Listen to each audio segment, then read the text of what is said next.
Mind the wind. All set, bro! Here!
Fry! Fry! Picked the wrong test subject.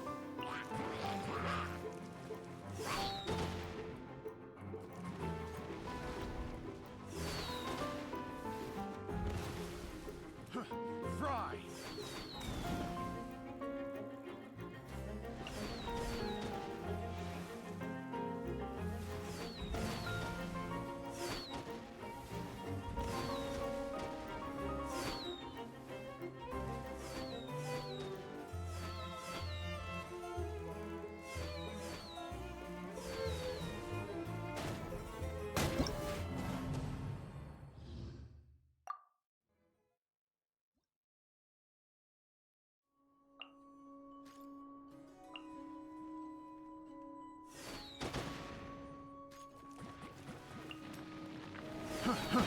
Fry! Fry! Picked the wrong test subject.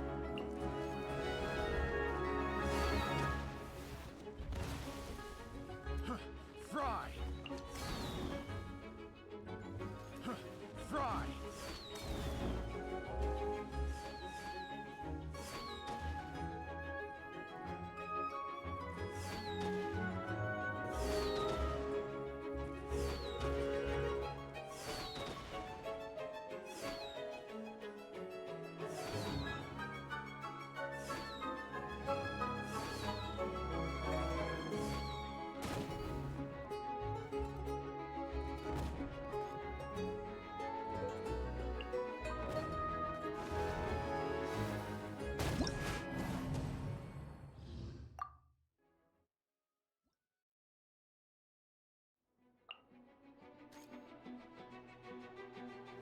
Fry!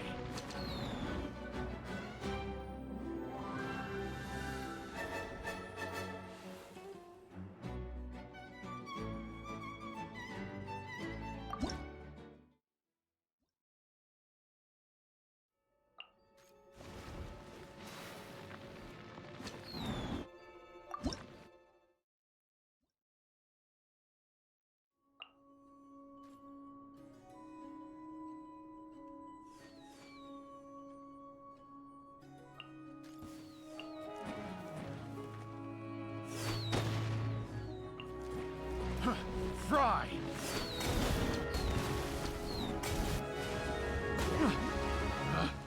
Picked the wrong test subject.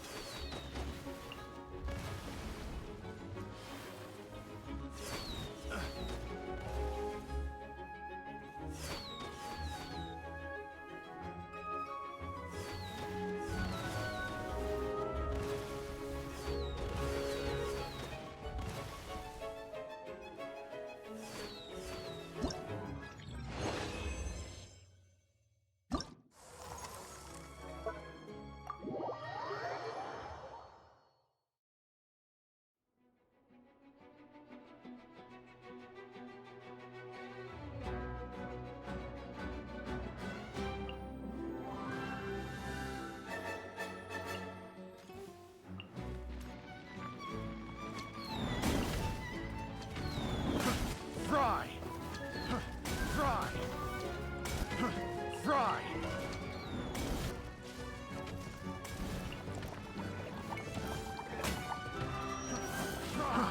Fry!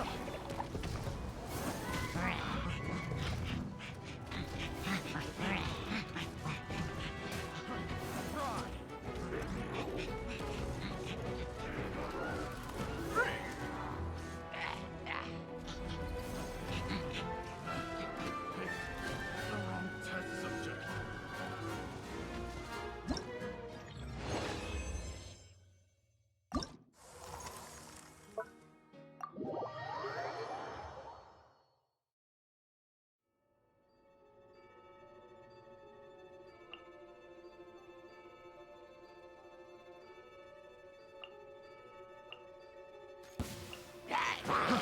Fry! Fry! Fry! Fry! Fry! Fry! Picked Fry! The wrong test subject.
Following the advice of the Chrysos heirs, I embarked on the trial of time, only to learn that I had been dead since the moment I stepped onto Emphorius.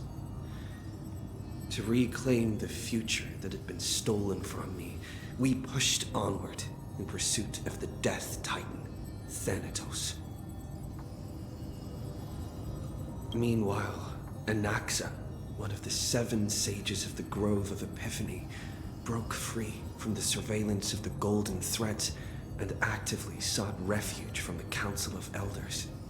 After winning the Council's trust, he ascended Dawncloud with Circe's the Reason Titan, who resided within him, and sought an audience with Kefali, the World-Bearing Titan. To obtain information about the entrance to the Nether Realm, Castorus had no choice but to support the Council of Elders in proposing a pause in the flame chase journey.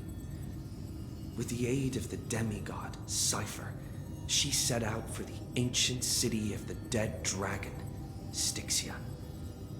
Castorus successfully recreated the dead dragon Pollux via alchemy and used its power to return to the Nether Realm, where she faced Thanatos, the Death Titan.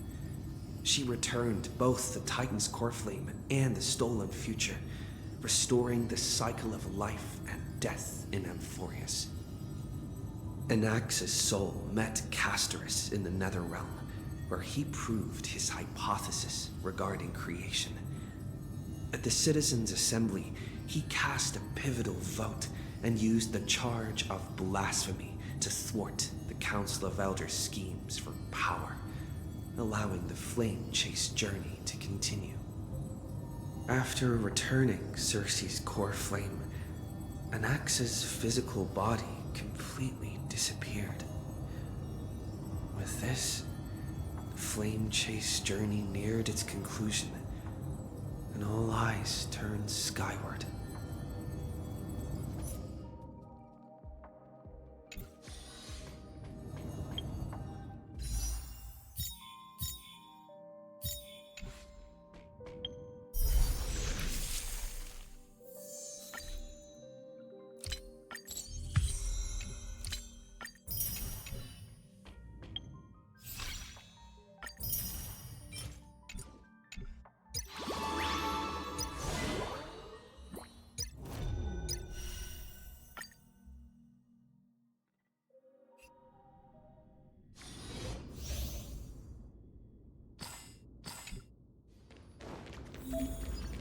Final way forward. Sound lingers. Emerge from your cocoon.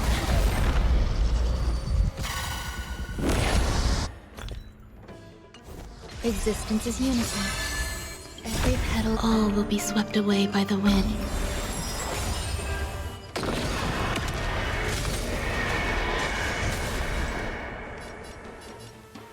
We can do it! Have some sunshine. Name this. Dispel the gloom. Restore the skies. Mimi. Mimi. Life is returned to dust. There's more to life. Trust me, we'll do anything! So leave it with Break's over.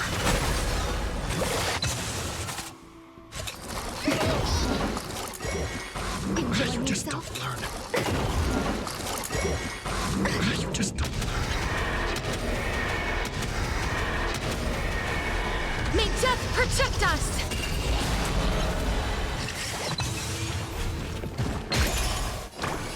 Have some sunshine! I shall remember this one. You can do it! That hurts! May this dispel the gloom, restore the skies! So this is the warmth of life. Embrace a new life.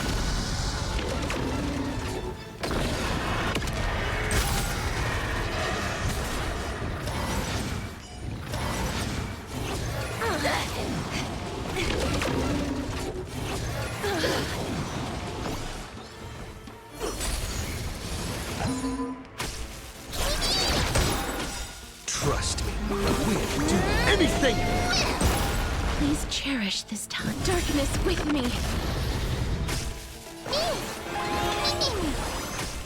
Light Return to dust. The future is bright.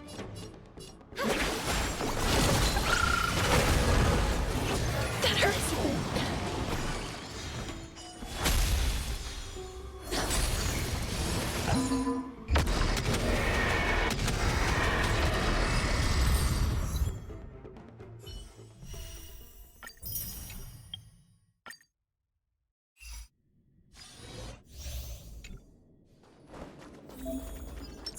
Let's wait and see.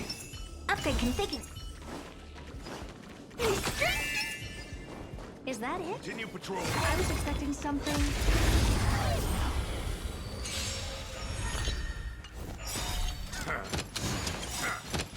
Repay! Is it coming? I feel less Let me go! You look tough. Expand your thinking. Time to twirl! Curiosity? Endless riddle. Nothing but a boy. Time to twirl! Open sesame. Glimpse the unknown. You chose the wrong enemy. Honored to meet me. Do you know? This big diamond! It's all yours! Time to twirl! Underestimating Asokosti! It's coming! I feel less Let me go! Curiosity? Endless riddle. Nothing but a boy. Time to twirl! Time to twirl! Helplessness. Expand your thinking. Watch it crumble.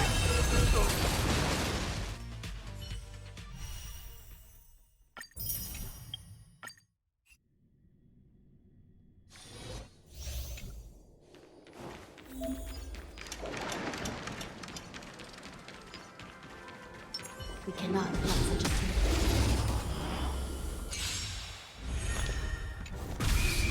The smell of sin. Recount. By the will of the Ten Lords' decree, hereby ordained. Enemy target. Enemy data net markers activated. Time for a good old counterattack. They got it!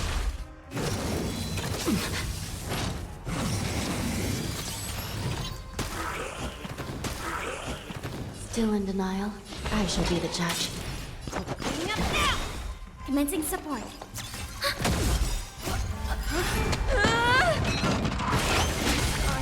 Give it up.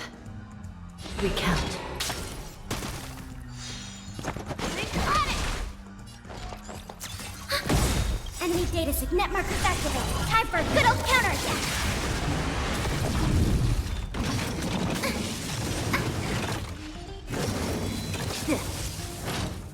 I shall be the judge. Coming up now! By the will of the Ten Lords' decree, hereby ordained.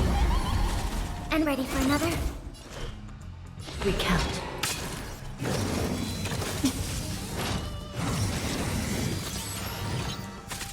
Let's they got it!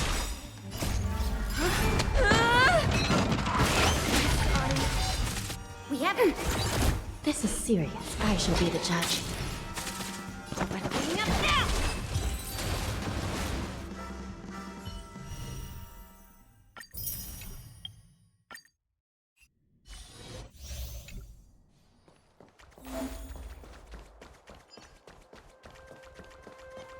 Can't stop the run!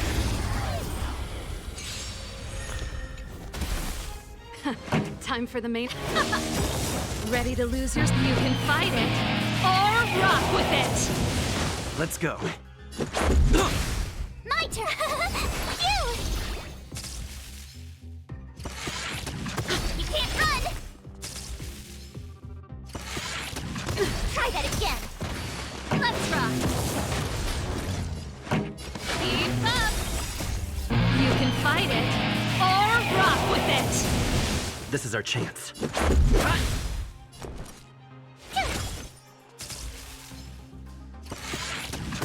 can't run!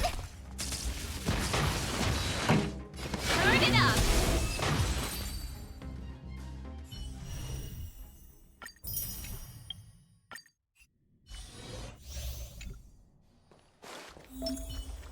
This will strengthen our... Found.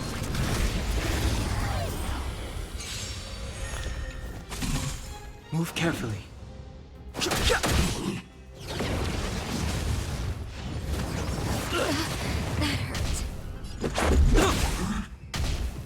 Nap time.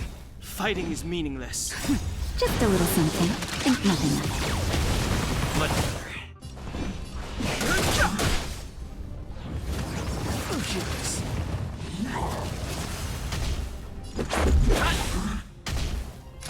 That's better. Much better. I've no in... Let's make it quick. Rules are made to be broken.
The one thing I look forward to? Growing up, of course.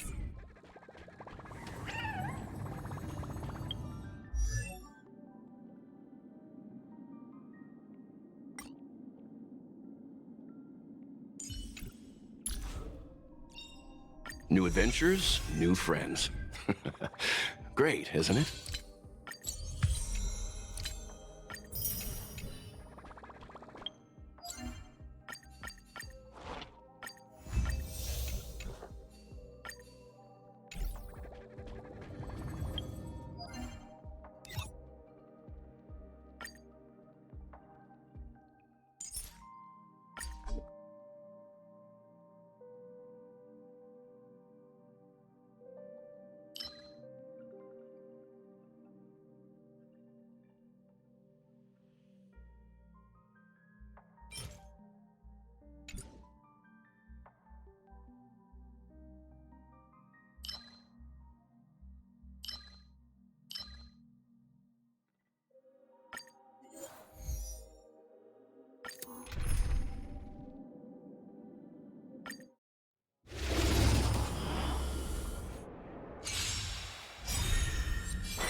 Watch over you. Guide you on your path. Let's eat all together.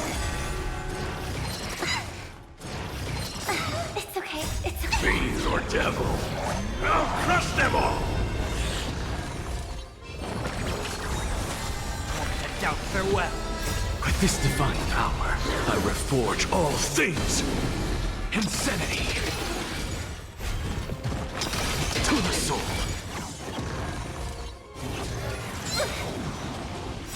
Star's Echo!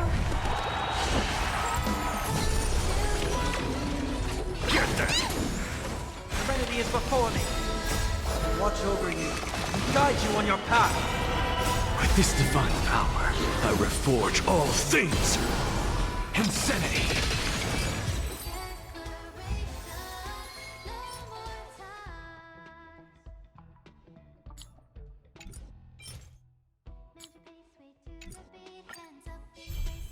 Harmony and unison.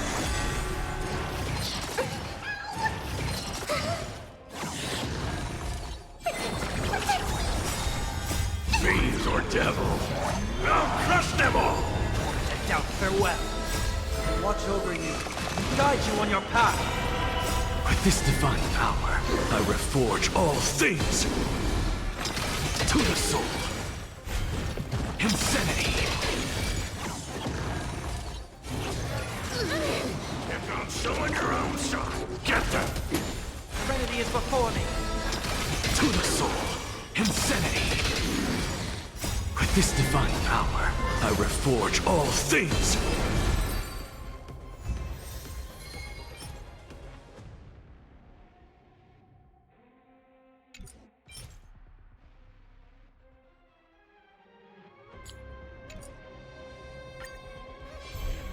Resonate all together. Star's Echo! Get them! And doubt farewell. Watch over you. Guide you on your path. To the soul. With this divine power, I reforge all things. This trial is fitting. Fiends or devil, I'll crush them all! Serenity is before me. Insanity. With this divine power, I reforge all things.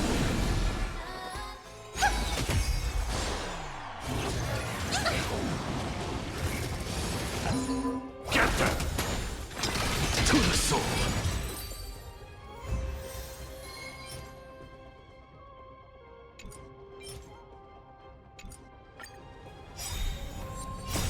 Watch over you. Guide you on your path. Harmony and unison. Star's Echo! Get them! And doubt farewell. With this divine power, I reforge all things.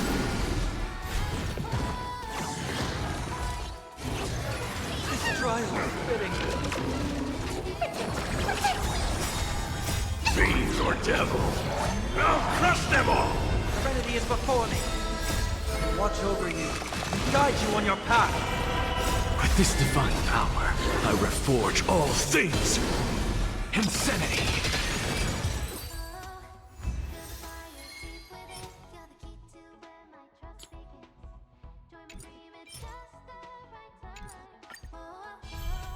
Resonate all together.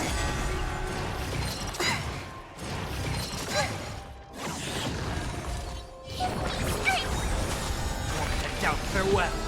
With this divine power, I reforge all things. To the soul.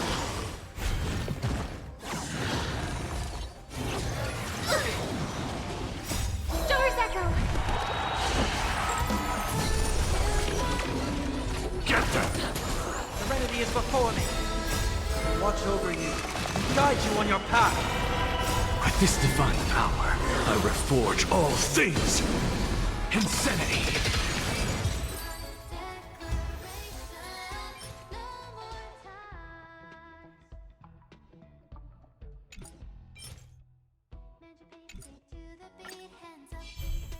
Harmony and unison. Fiends or devil, I'll crush them all! With this divine power, I reforge all things.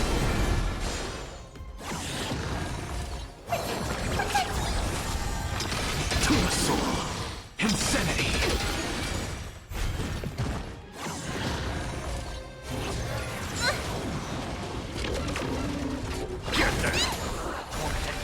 well.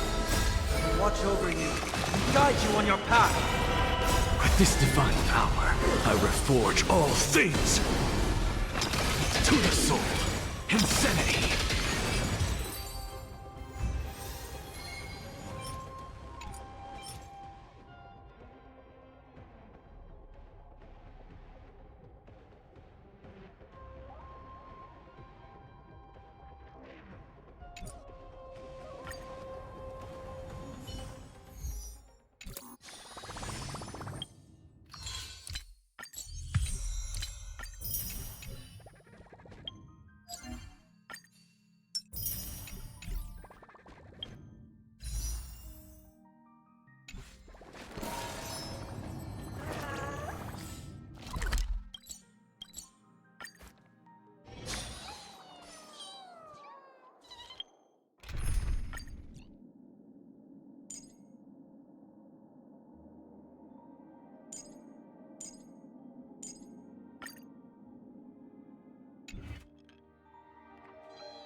It's still early.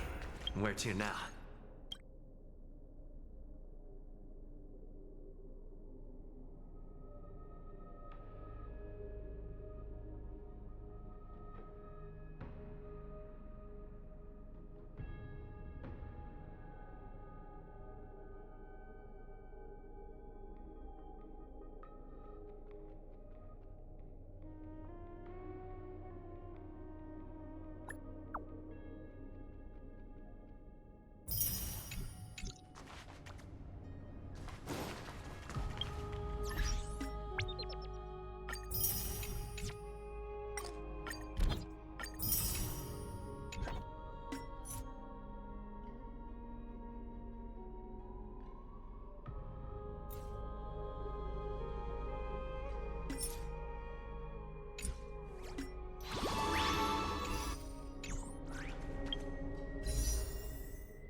Ixia's moonlight is so beautiful.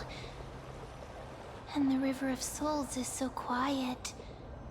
It's like everything that happened was just a dream. I wonder if Cass is doing okay on the other side.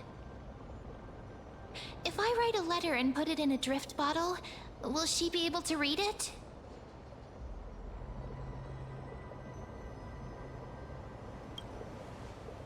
You're right. We promised Cass that we continue the flame chase journey, so we can't let her worry. Now's not the time to feel down. We gotta pull ourselves together. By the way, it was Miss Cypher who asked us to come here. But where has she gone? Huh? Yes, and this aura feels so familiar. Let's go check it out together. Be very careful. I have a bad feeling about this.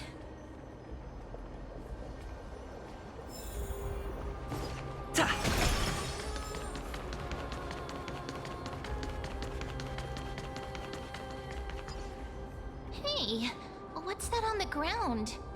Should we pick it up? Careful, careful. It's a piece of black cloth. Now, where have I seen this before? What? How could they be here? Me! Look out!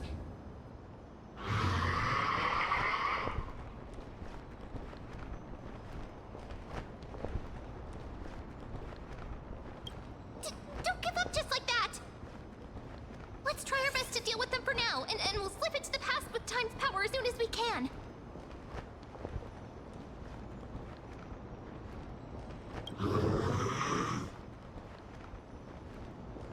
The River of Souls is full of fish, big and delicious.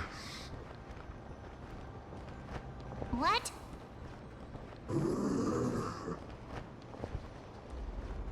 The flame chase journey stops. Meow, meow. Meow?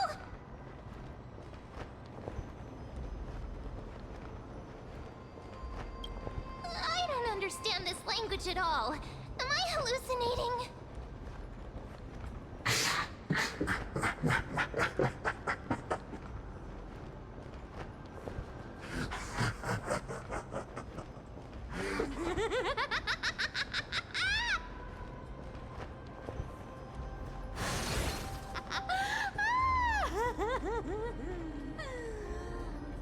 Sorry, I couldn't pass on the chance to give you two a good scare.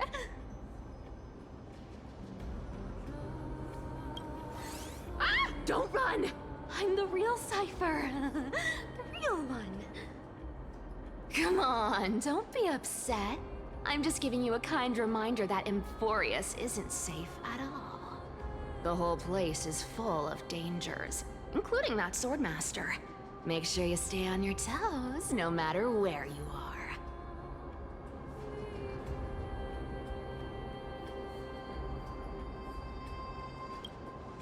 Really? But just a minute ago, that gray hair of yours was all standing up. You were so scared. So, was that a Flame Reaver disguise? Or a magic trick? It looked so real. Is that the power of the trickery demigod? Disguise? No. It's not as simple as that. Let me think about how to explain this. For example, what did you think when you realized that piece of cloth came from the Flame Reaver's cloak? We thought that maybe the Flame Reaver was around here somewhere? That's right. And then you heard some footsteps. What did you think when that happened? Well, We thought it must be the Flame Reaver coming this way. Yep, exactly. I just used some hints and, mental suggestions to help you believe in a lie. Lies are what Zagreus is best at. If everyone believes in a lie, then it becomes reality. A power to make lies into reality? That's got all my hair standing up. You think I might be lying? No need. The seamstress trusts you for a reason. Someone as honest as you couldn't trick me even if you wanted to. So, there's no harm in telling you. Besides, we still need to team up to go treasure hunting, right? Let's wrap up here. It's time to get going. Oh, was that your teleslate?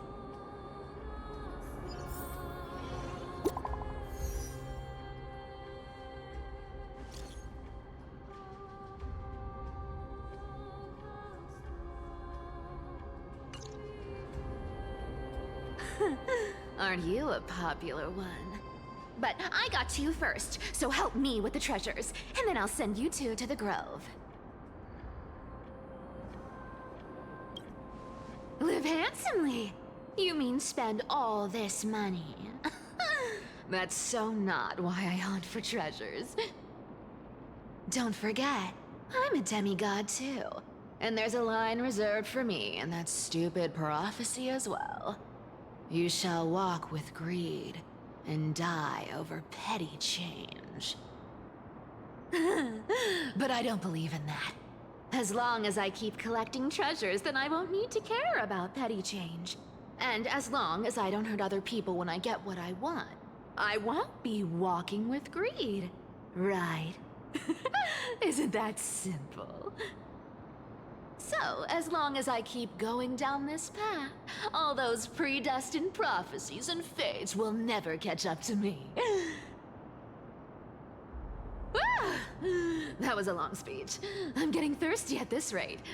The treasures of Styxia aren't gonna float up on their own. Come on, Grey Mystery. Show me what the authority of time can do.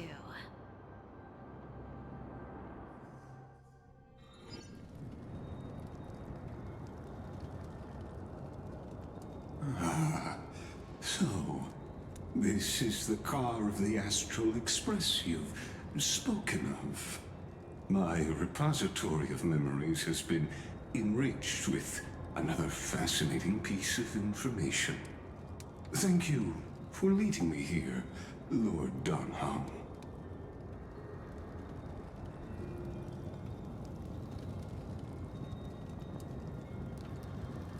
Archimans hold wisdom and knowledge in high esteem. If the citizens knew of your origins, I'm sure more would be intrigued by the Trailblaze. Sadly, discussions about the world beyond the sky remain taboo. It's been quite some time since you first arrived in Arkham. Presumably, you've been looking for a way to leave ever since.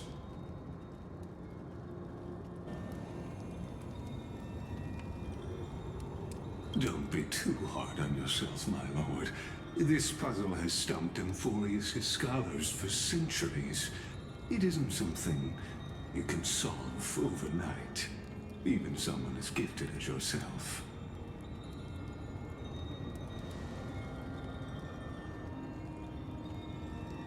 Exactly. Of the 12 Titans of Emphorius, Aquila is known for being the most capricious. The weather itself reflects their mood. Tranquil sunshine, mournful rain. Aquila's breath is a brisk wind, and their cries resound as thunder in a storm.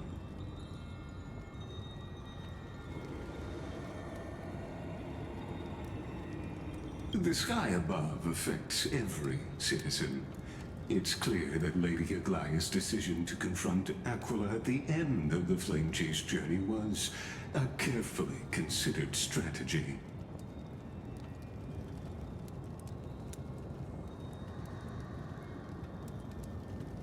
Anti-Catherians have no home to return to, so I understand your concern for your old friends and homeland. I used anti-Catherian technology, or scanning, as you might call it, to assess this car. Assuming my judgment is correct, I might be able to conduct a thorough overhaul of its power systems. Of course, that's only if you, my lord, permit me to interact with it.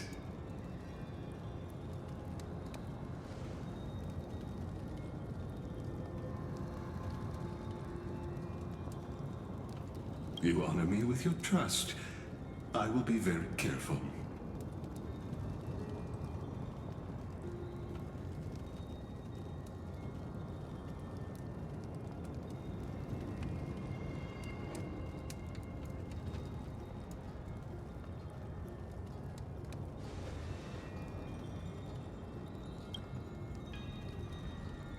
Not exactly, but we anti-Catherians are inherently sensitive to machinery.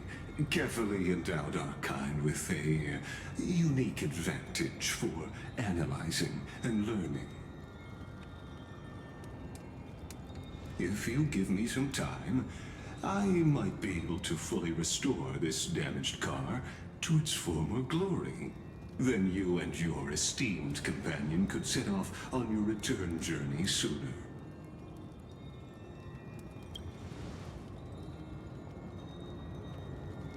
Hypothetically, Lord Donham, if I could open up a path out of Amphorius that circumvents Aquila's divine punishment, would you consider ceasing your support for the Flame Chase journey?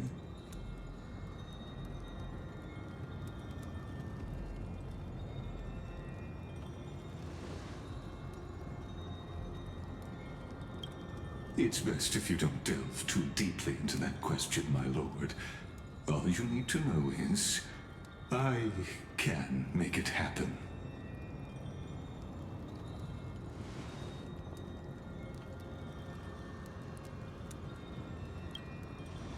The crucial point is, if you and your companion are unwilling to halt your support for the Chrysos heirs, it could offend certain interests.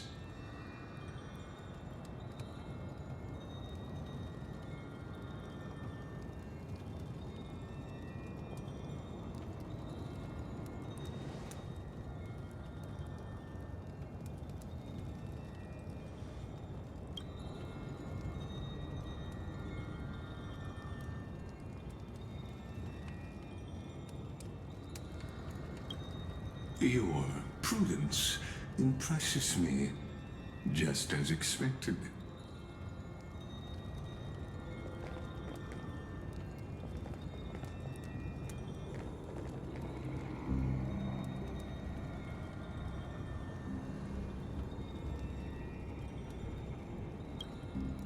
Please don't misunderstand, Lord Donham. As the Theoros, I have no allegiance to their plans, nor am I obliged to obstruct them. I am neutral. Out of respect for you, I hope to offer a peaceful solution to ensure the safety of you and your companion.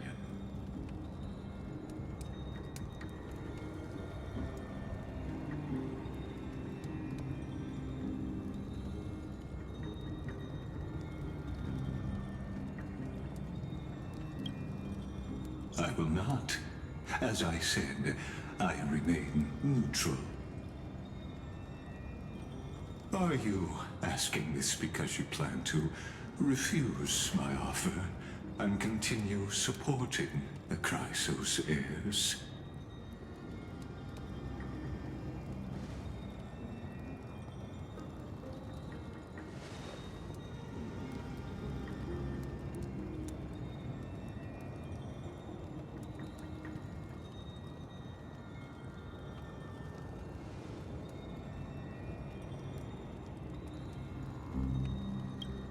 So I see. This is what you call trailblazing.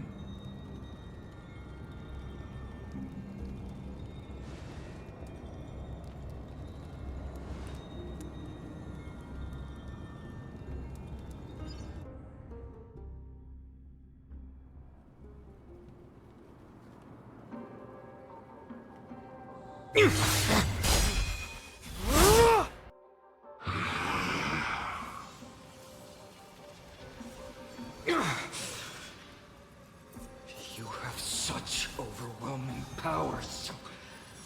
Why?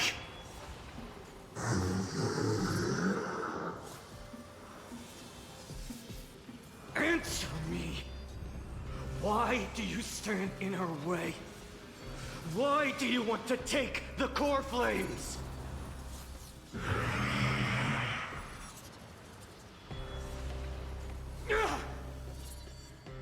Oh no! He can't hold on anymore! Drag him back here, friend!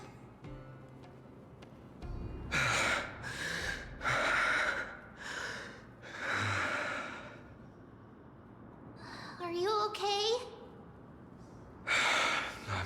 I'm okay. I can handle that kind of hit now. But a few months ago, that would have knocked me out.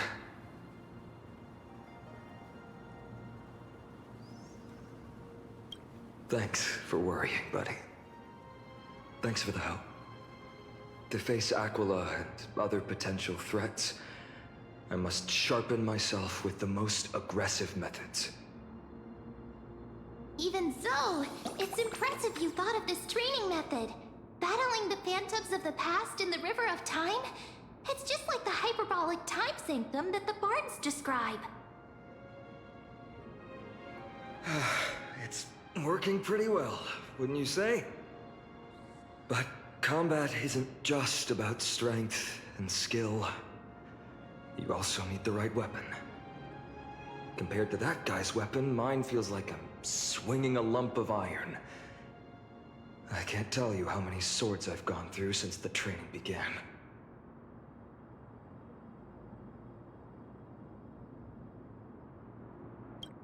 Don't worry, I've already arranged that. Of course I need him. I asked him to make a suitable divine weapon for me. It's a little embarrassing to say this, but in order to help me, he deliberately turned down all other business. Oh, Cartonis is part of this flame chase journey after all. Full of energy. Thinking about how he's been recently, maybe you're right. But, Finon, I've been somewhat concerned about you. Lately, you seem more and more fixated on that Swordmaster in black. That's quite the sudden shift in topic. I've been holding this question in for a long time. You're getting stronger, but seeds of unrest are also growing in me. Don't worry. I'm not wielding my sword for revenge. He's been through Nikador's trial and understands. Those who can't walk out of the shadows of their past are ultimately weak. Times have changed. The responsibility I bear is both precious and fragile. I wield my sword for the future of Amphorius. I will not let hatred cloud my judgment again and neglect my duties.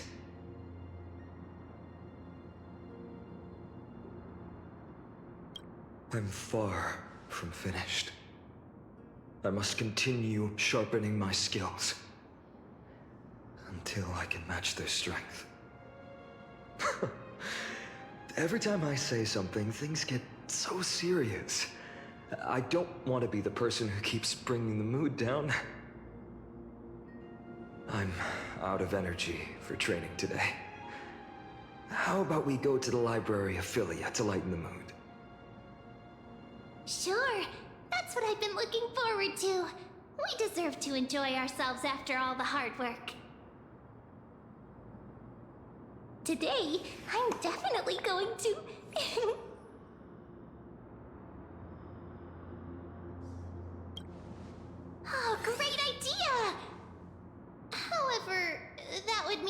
reasons to visit the Grove. That's the charm of this place. You can find whatever you're into here. The three of us might not be into scholarly books, but we could still spend an entire day at the Library of Philia.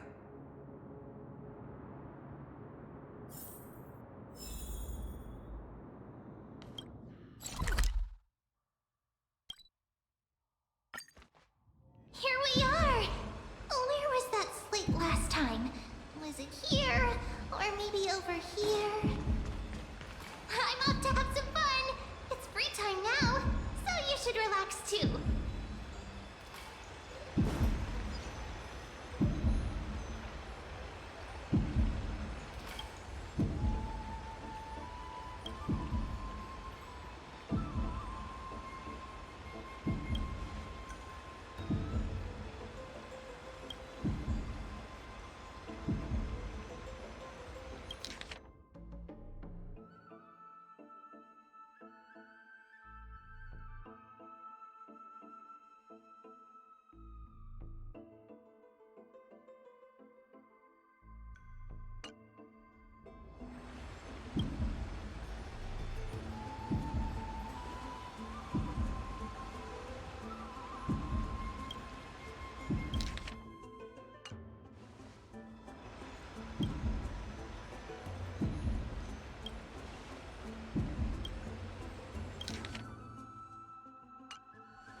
I wonder what Finan and Mem are reading.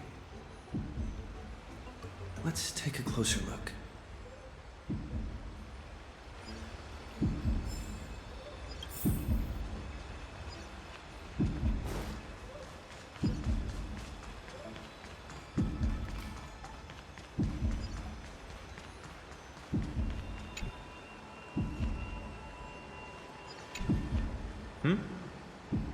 Well, I thought I felt a draft just now. Peeking isn't polite, my friend. You could have just asked. There's nothing embarrassing about it. Here, look, I'm reading this. Antiques Appraisal. How to Make a Fortune.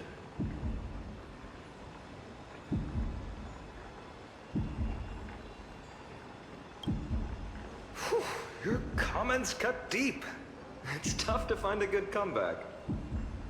I've spent a lot of time pondering how Aglaia became such an effective leader. Beyond the intangible qualities like personality and ethics, a major reason is her family wealth.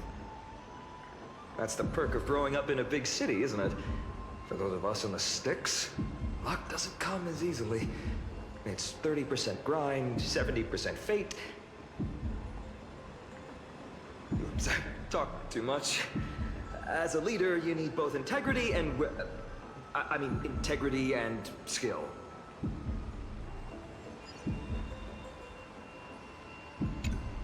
I've spent a lot of time pondering how... That's the Oops, talk...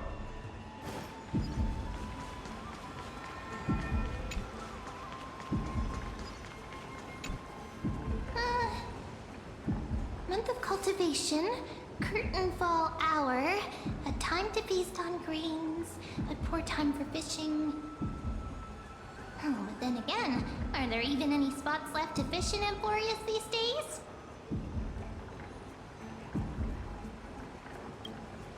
Ah, you scared me! Bursting into someone's world like that can really catch them off guard. Well, no more jokes. There's nothing here. I'll go look elsewhere. Something's odd about Mem. What are they flipping through?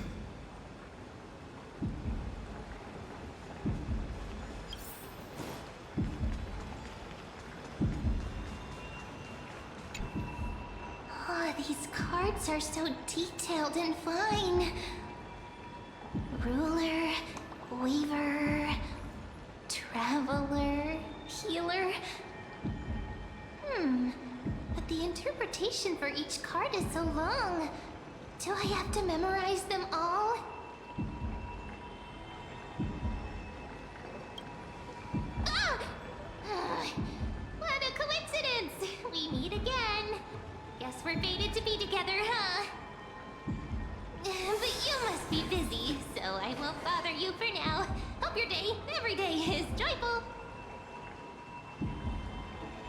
So suspicious.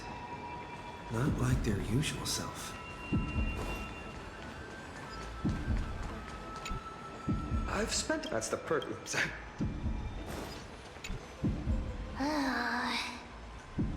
You sure are persistent. All right. I'm totally helpless against your charm. What are you guys chatting about? Is this... the Amphorius Divination Compendium? Why are you here too? Sorry, seeing you two chasing each other around, I suddenly found my book not that appealing anymore. Never thought Mem would be into divination. But it's not exactly a niche hobby, so why all the secrecy? I wanted to set up a surprise! Master it in secret and give you all a shock. But getting caught halfway through, it's only natural I'd feel shy. A girl's heart is more delicate than Aquila's ever-changing moods. A surprise, huh? Someone else used to tell me the same. She was really good at stargazing and divination, especially with cards. Yeah, just like the ones you're looking at. And you must be pretty familiar with all sorts of divination techniques with a friend like that. No, I know nothing about it. I've never really believed in using cards or bones to predict the future. If the good omens foretold by divination were true, my hometown, Hydes Elysiae, wouldn't have disappeared. Don't forget, we've got Lady Trina. Every other form of divination is just smoke and mirrors or cleverly rehearsed tricks compared to her flawless prophecies. To me, divination could be a power that guides our spirits. They always cast a shadow in front of us, clouding our view of the future. That's why people turn to divination. It's just to find a small reason to give them courage to face the unknown. After all, the first chapter of the Divination Compendium discusses the significance of divination. I'm just expanding on that a bit.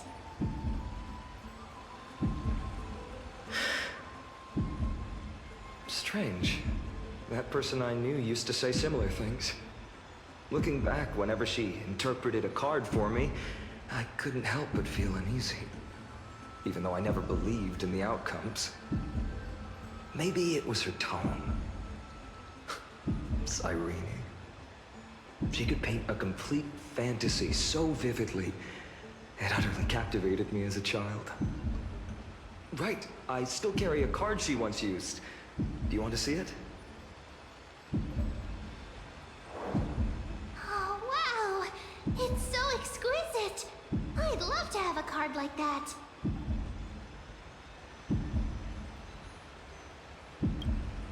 Oh, now that you mention it, yes. It would be even better if it were made of, say, crystal. Speaking of which, partner, there's something I haven't shared with you all. Remember our first trip to the Temple of the Three Fates? The riddle that Orynyx posed to us?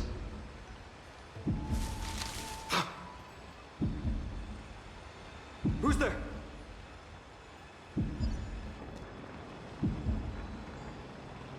You are... These folks are up to no good. Black clothing. Masks decorated with golden blood. Are they cleaners?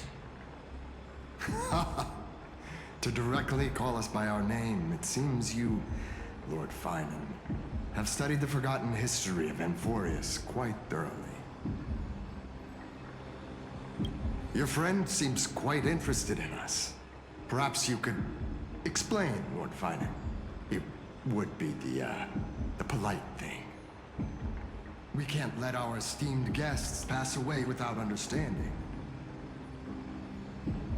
During the Chrysos War, to combat the Chrysos heirs, several cities formed an underground assassin squad called the Cleaners.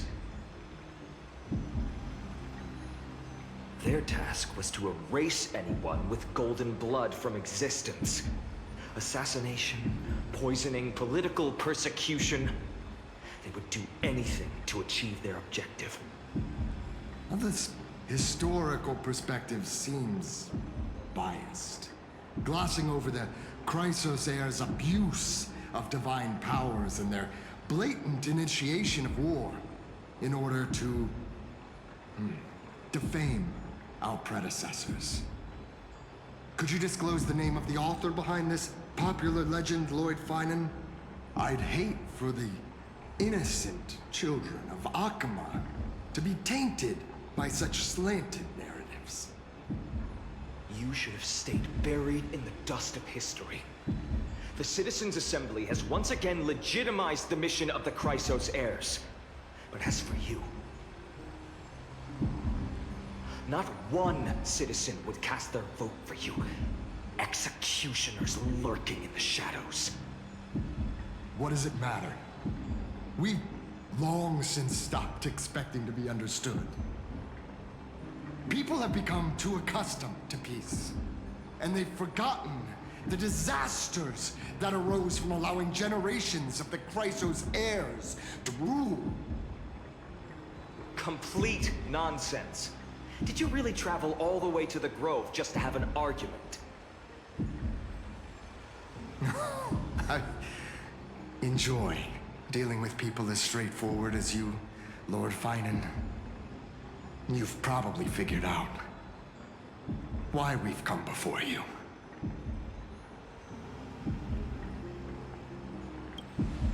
Keep your cool, partner. They've come out of the shadows, which suggests they have something up their sleeves. All right. Let's hear it. What are you hiding? But watch your language and don't say anything you might regret. My shoulders might be sore and my sword a tad dull, but it's still enough to slice off your tongues.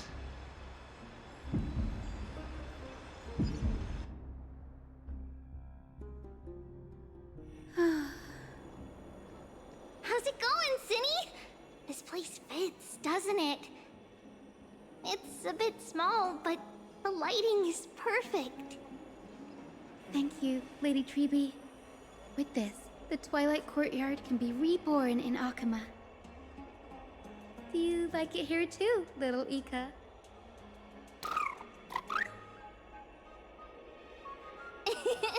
It's so bright here. Maybe you should rename it? How about Luminous Courtyard? Lady Treeby makes a good point. But Twilight Courtyard carries the long history of the descendants of the sky, and I'd like it to continue. Right. How does the legend go again? Even Lady Treeby forgets things. We just haven't prepared lessons in a while now, so we're a bit rusty. Just give us some time and we'll remember. Ah, now we remember. Kremnos and the Firmament, Volume 3, Section 5. With Celiosi, the Day Thunder Knight, striking down the Eye of Twilight, the divine war between Nikador and Aquila, which spanned centuries, came to an end.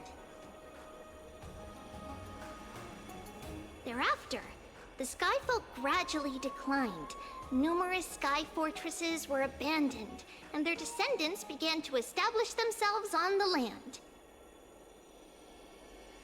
Finally, those descended from Celiosi the Day Thunder Knight were welcomed by the scholars under Circes and established the Twilight Courtyard in the Grove.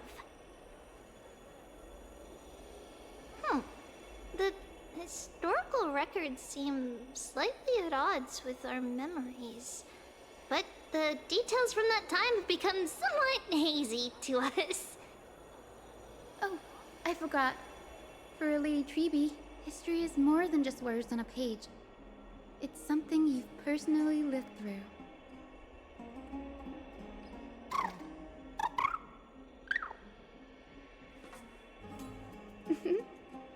Ika loves listening to the stories from the legends. I'm sure you're also imagining one day you'll be as awe-inspiring as the winged beasts by Celiosi's side. That day will come. I believe it. Just keep growing. Lord Crediros? Miss Hyacinth. And Lady Treby. Good to see you're doing all right. I heard from the citizens you were nearby and came to check. Doing all right. What's going on, Crediros? There's been another violent incident at the market. A shop was smashed and looted.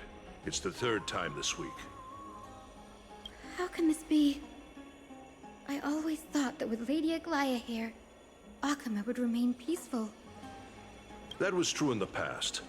But these days, forgive my bluntness, her senses may not be as sharp as they once were. Aggie. In my opinion, malevolent forces have noticed the slack in the Golden Threads and are now plotting to exploit the opportunity. The Citizens' Assembly just wrapped up. Why is there still unrest? The Chrysos heirs won by only one vote, Lady Treby. From my years of experience, a narrow victory often walks hand in hand with unrest. Trouble! Miss Hyacinth! Trouble! Clementine. Take a breath. What's going on? Please! Something terrible has happened at Marmorial Palace! What is it, Doctor? Calm yourself and talk us through. Lady Aglaya!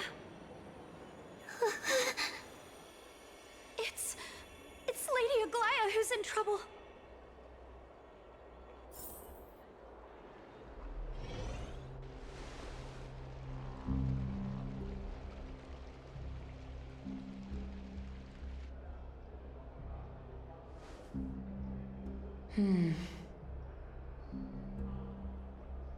I still remember. This bath that overlooks the entire palace was built by the Council of Elders 900 years ago. Its purpose was to commemorate the first Flame Chase journey and to remember the heroes who made great sacrifices for Amphorius a millennium ago. Rules were set then. No one was allowed to enter, apart from guests invited by the Goldweaver. But, I guess, you're no longer pretending to follow the rules, are you, Lady Kindness?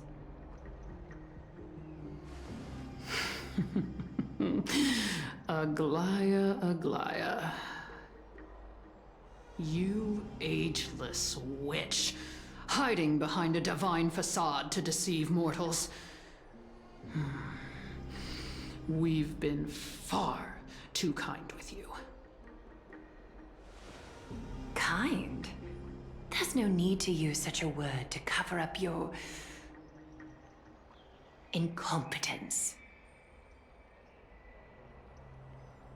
Anaxagoras humiliated all of you before the citizens. If you still had any shred of shame, you'd throw yourselves from Dawn Cloud at the curtainfall hour to salvage the last fragments of your dignity. Demigod, why not gaze into the water's reflection and see the wretched face you wear now? These days you're not only blind, but also deaf. The cleaners were born for this moment.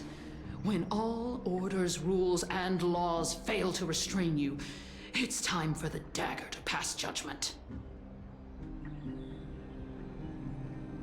If you're in such a hurry, give it a try. Going toe-to-toe with a demigod? We're not that foolish. The dagger isn't at your throat, but...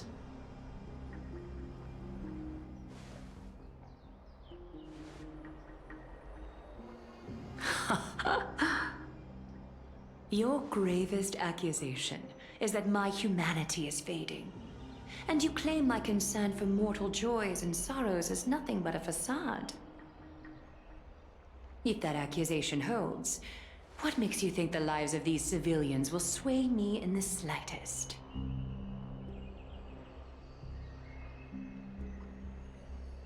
Fine. I'll gladly use a few more words to shatter that demigod facade of yours. Like I said, you're not only blind, but deaf too. Lately, your control over Akuma has weakened. You failed to notice the thefts we arranged in the market, nor did you catch wind of the meetings happening in the Droma's workshop.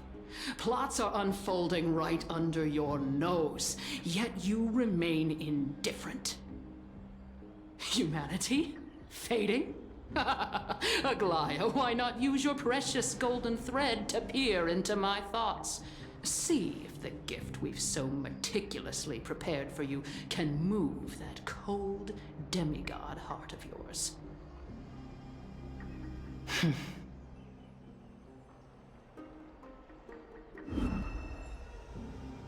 In this moment, I only regret not being more ruthless. Because your evil is beyond cure. You finally figured it out. You have grown dull. I've been holding that image in my mind this whole time to make sure you could see it clearly.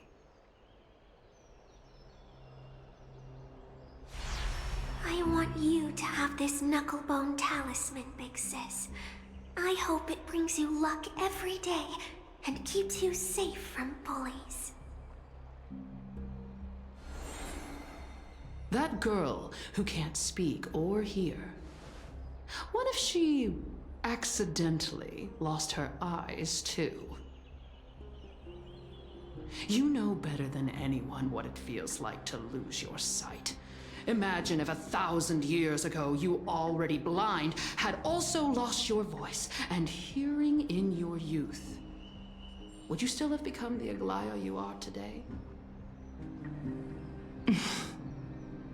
Look at those broken, pleading eyes. How disappointing. We overestimated your cunning. If this plan fails, we still have dozens of splendid parting gifts prepared. Demigod, would you like to hear about them? I thought I could buy some more time. In these 1,000 years, I've witnessed the fall of 10 titans. From my naive arrogance at the beginning to slowly learning how to guide others.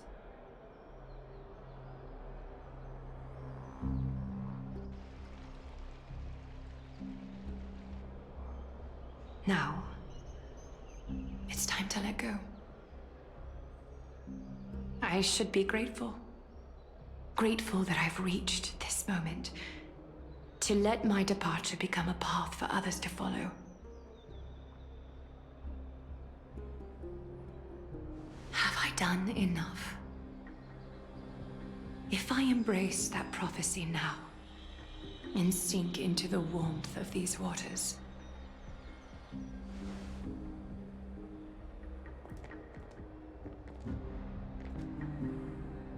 will the wandering wind stop to mourn me, Cyphra?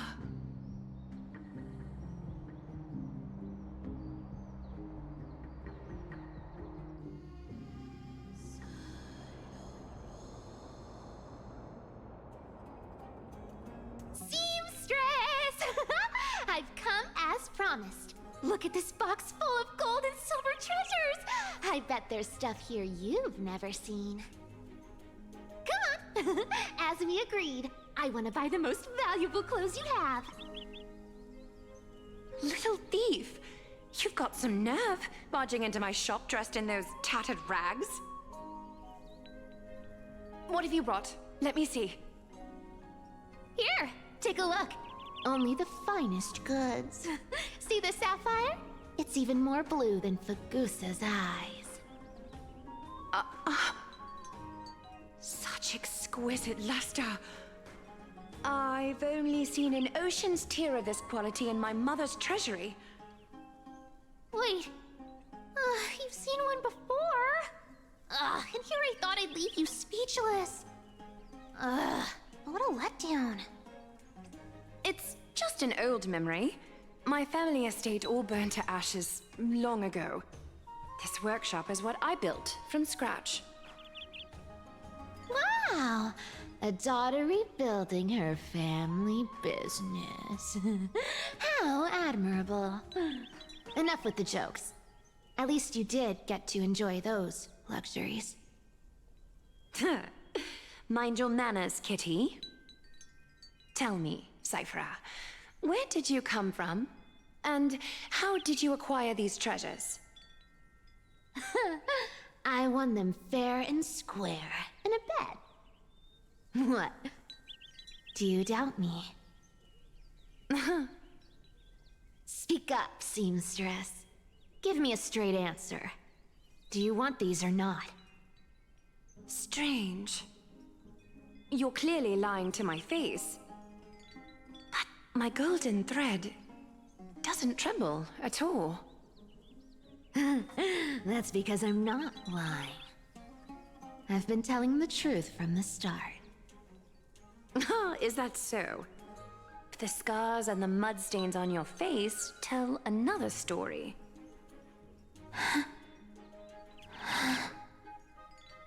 Come on. Can we just do business without all this chatter? Don't worry. I didn't leave any evidence, so no one will bother you. How can I trust a word you say when you're so skilled at lying? Dealing with you rich people is such a pain. Always wasting my time. Fine, if you don't want it. There are plenty of others who do. Hold on. Your treasure? I'll accept it. But these alone aren't enough to purchase the Gold Weaver's finest clothes. That said, I do have something that would suit you perfectly. Oh. What do you have in mind? Look. Come a bit closer. Oh, it's shimmering gold. Absolutely stunning. These golden boots are the Gold Weaver's greatest treasures. Though not as valuable as the most precious gowns, they hold a magical power. Legend has it that Zagreus blessed these boots, allowing anyone who wears them to move swiftly and silently. Put them on, Cyphera, and don't get caught again. A face as lovely as yours deserves better protection.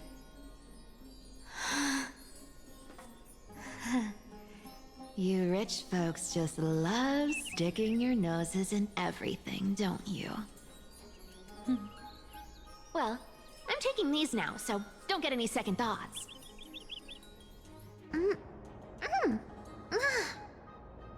What's wrong? Do you have a smaller size? These are way too big for me. Well, I suppose you'll have to grow into them.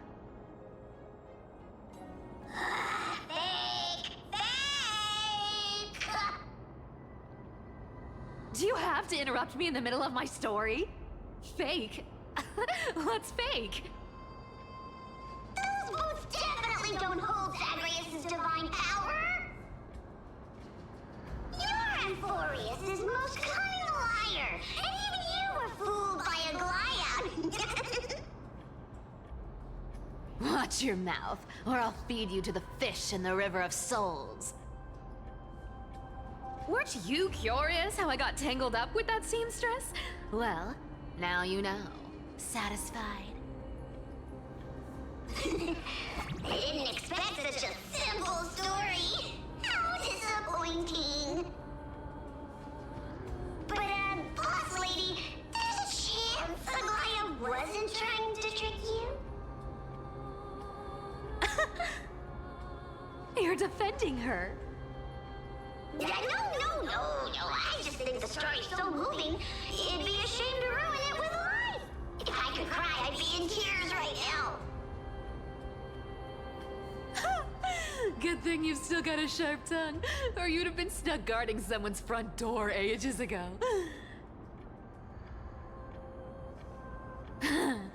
Enough chit-chat. Let's take a look at this place. The city of Styxia. Look how beautiful she is! Let me take a good sniff of this air.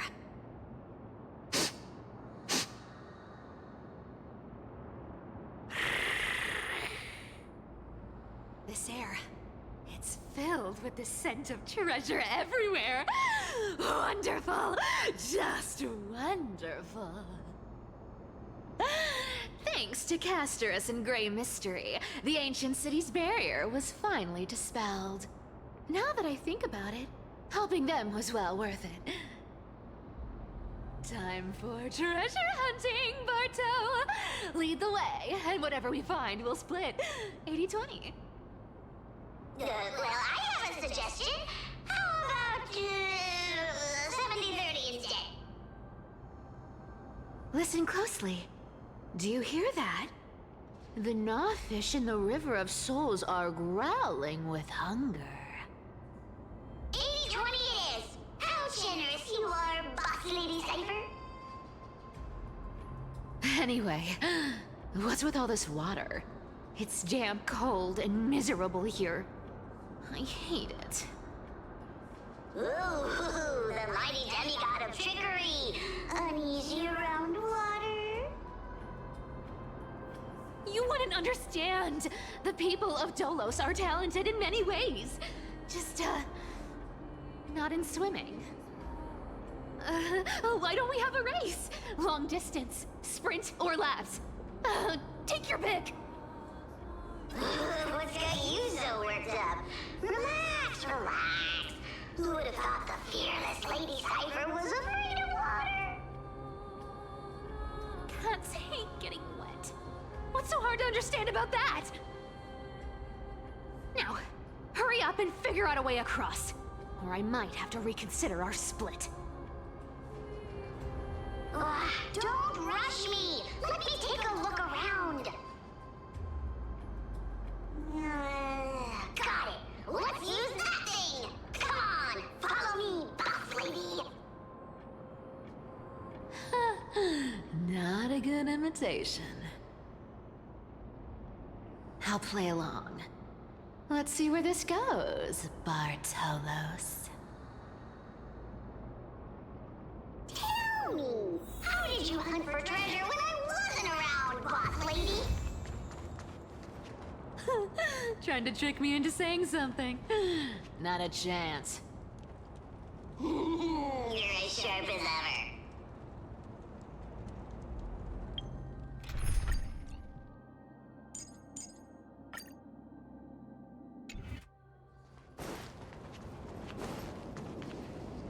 Ooh, interesting. Very interesting. Was this device designed by priests of Ornyx? Do you think you can handle it? Don't underestimate me, boss. Just find a cozy dry corner and wait for me.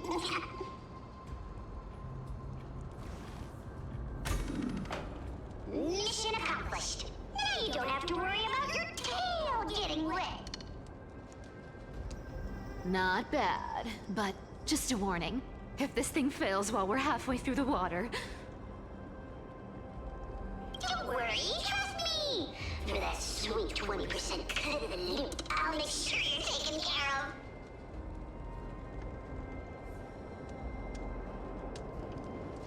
of. Huh. This feels truly magical. When did you pick up this trick?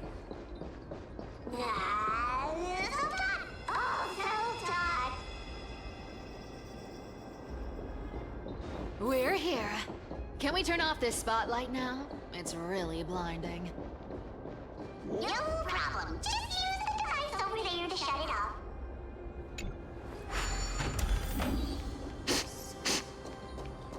Scent gems and fine leather. It's so refreshing.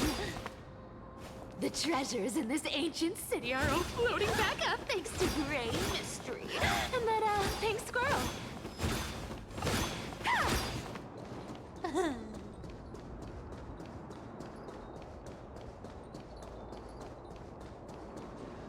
Yes, right here. What are you waiting for? Start digging. Roger that! Watch me!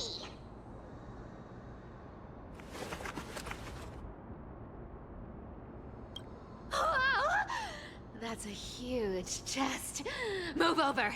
I want to open it myself. Wow, wow. A massive haul. Unbelievable. It's hard to imagine the kind of luxurious life the people of Styxia once led.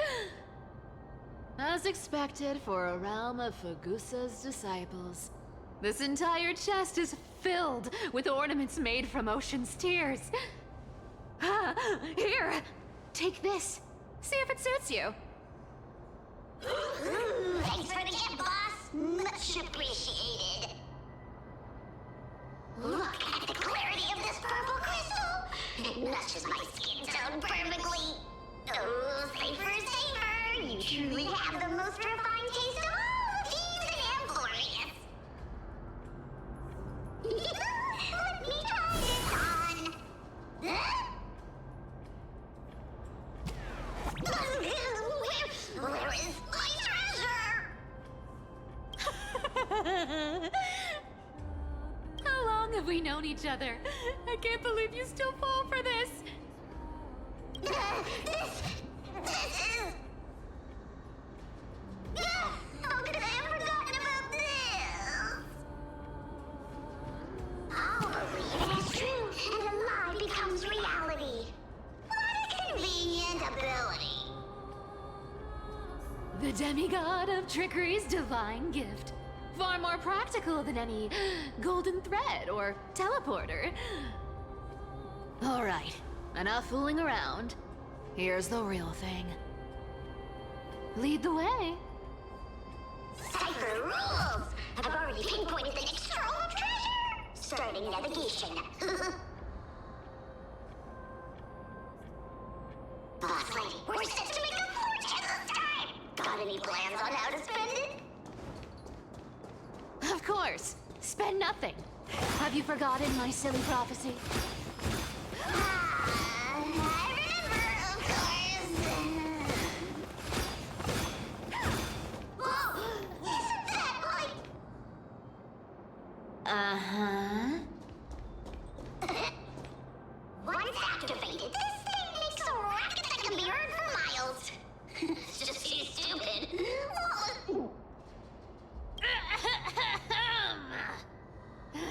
Seriously, what was the Titan thinking when they came up with this thing? Hey! If you don't want the trickery to be exposed, you'd better start by keeping your mouth shut. What do you say? Boss lady, you're absolutely right. I'll be careful with my words.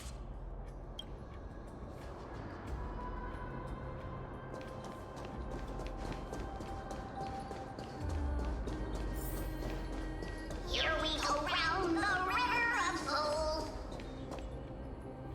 Spirit thief goes, spirit thief goes. Ah, what are you even singing? You're totally out of tune.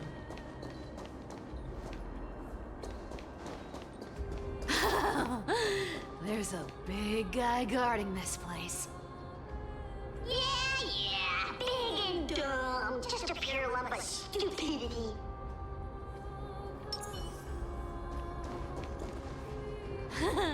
Look at its face.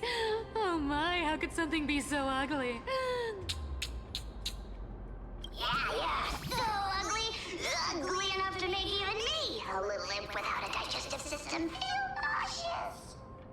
If that ugly brute messes up my face, even the stoic Talantin might end up shedding a tear. Indeed, that would be heartbreaking. Clearly running away is the sensible choice.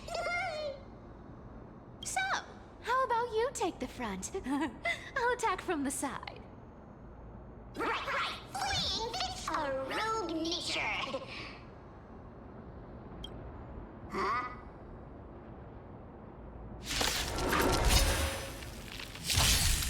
More season. Found me. I choose you.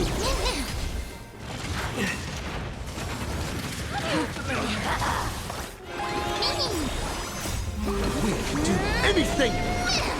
You can't run! Destined for oblivion. You just don't learn. I weep for the departed. It too shall fall.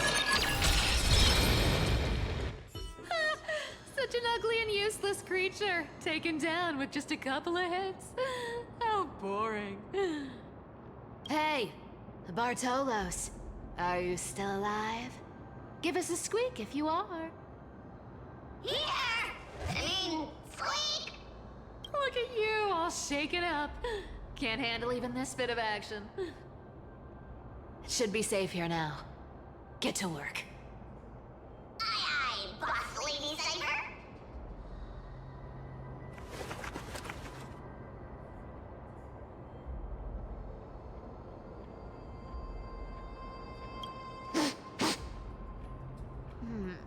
It doesn't smell like anything valuable this time. Since we've already dug it up, let's open it and see.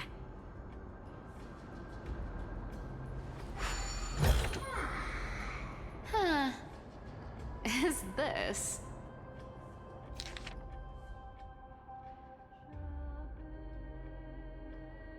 Ooh, this looks tragic. Do you think they made it to Akuma?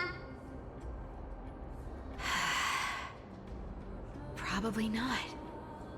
I've never seen or heard of anyone from Styxia and Akuma.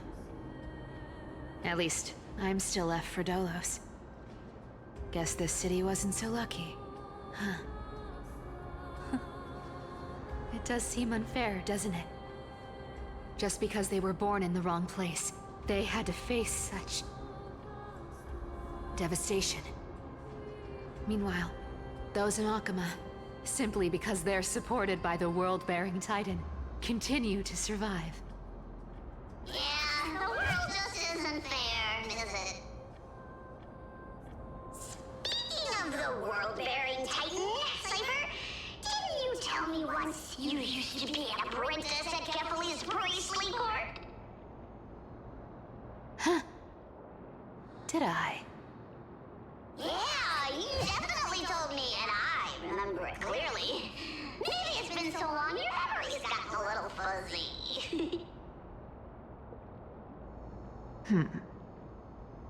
Ah, right. I did tell you.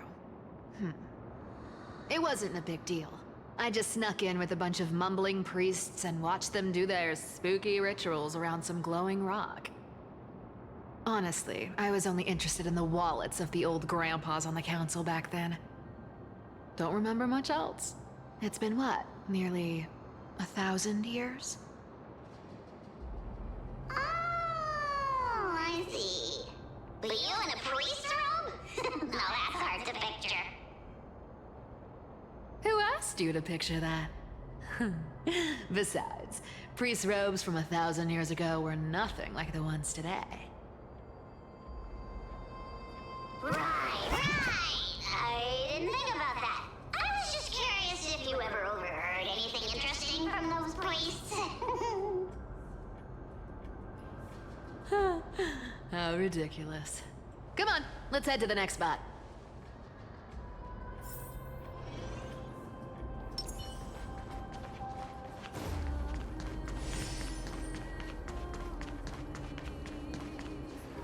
Where did this roadblock come from? Ugh, this is so annoying. The treasure is right in front of us. Oh dear, we're stuck here. But I have a plan. Should we call on that big, noisy, cumbersome hand of Xandris? Never thought that thing would actually come in handy. All right. Do you want to handle it? Leave it to me, boss. controller. After all, you know.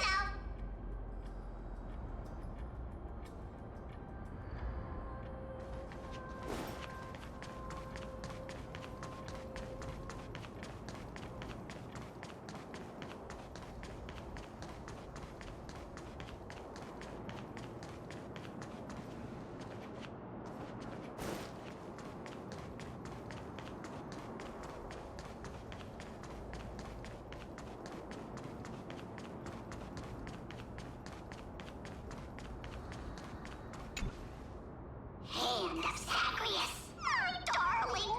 Activate!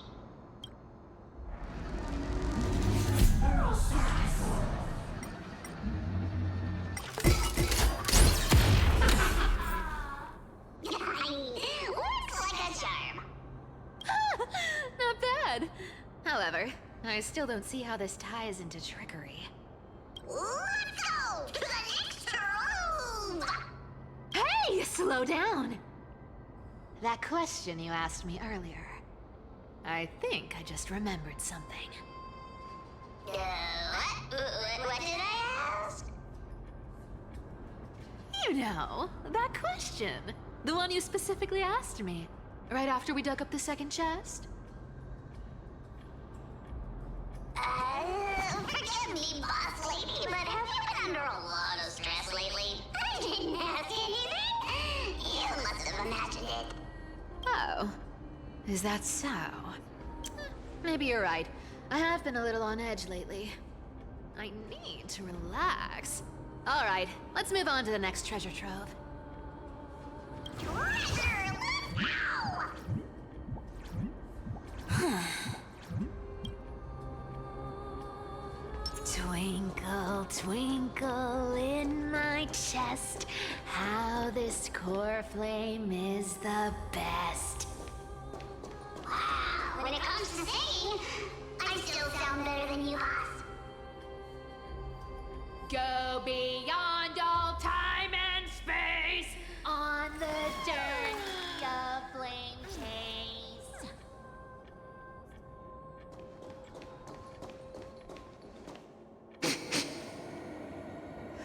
This scent feels like something incredible is buried here. Incredible indeed! If even boss lady says so, how could I not be excited? Do I need to give instructions here? Get digging.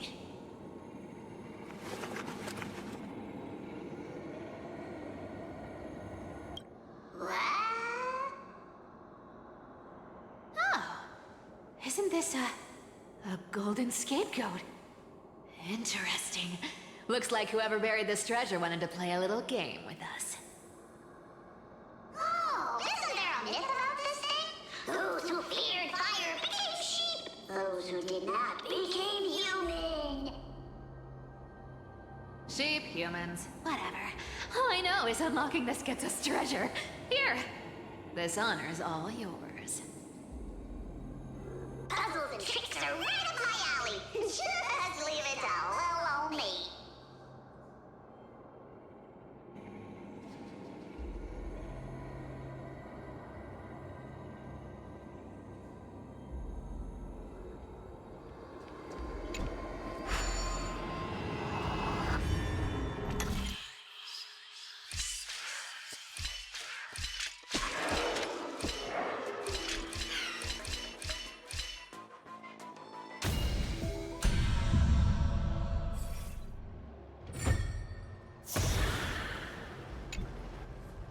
Told you, nothing can stop me.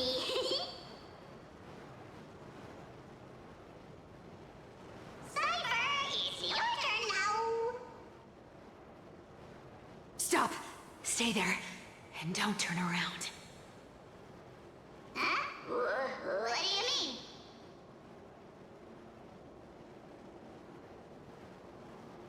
I told you, don't move.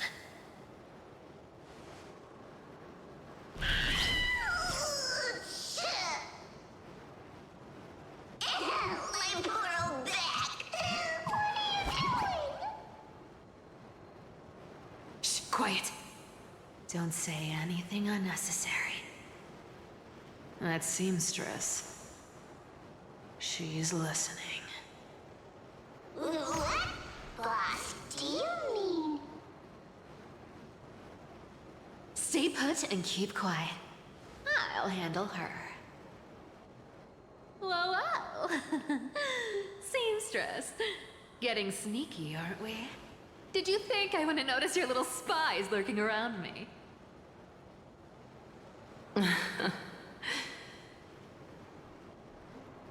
As time passes, I find myself leaning more and more on blind luck.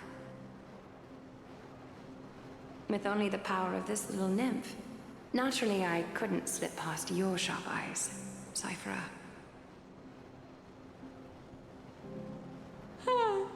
Even if you could fully control Bartolos's mind, I would still be able to see through your disguise, Aglaya. You've gone to such lengths to spy on my every move. What exactly are you after? I've told you before, you don't need me to succeed. Why don't you just let this go? I already made an exception and got involved with Castorus and Grey Mystery. Asking for more now. Isn't that pushing your luck a bit too far? I'm sorry, Cyphera. I've plotted and schemed my whole life. But I never could have predicted our relationship would end up like this. I've spent centuries trying to figure out where I went wrong, replaying every moment over and over. But you've never given me a chance to explain myself, face to face.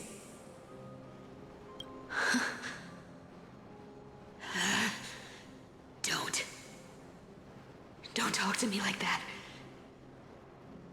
You know I can't take it.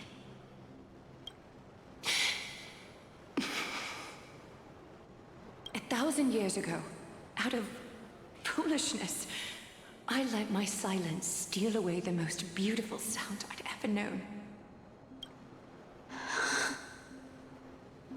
My silence. So this time, I must say this to you, even if it's all in vain. I need you, Cyphera. The Chrysos Heir's mission needs you. The finale I've delayed for far too long. It's finally here. Whatever resentment you still hold against me will fade once I'm gone. Please, come back to Akama. I'm begging you. Without you, they don't stand a chance.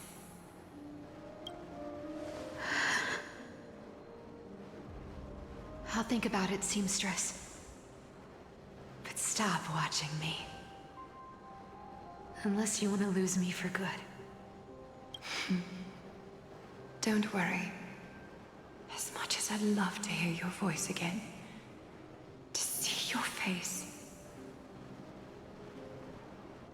it seems that chance will never come. Goodbye, Cyphera.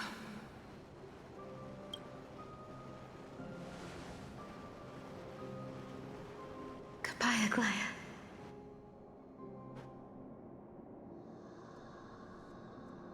Ah, what a shame. I thought there'd be some real treasure under that goat's head. Turns out, everything in that chest was soaked in water from the River of Souls. Nothing valuable left. Those relics were once priceless. But time has eroded away all that they once were. Aww, hearing that from you makes it sound so sad.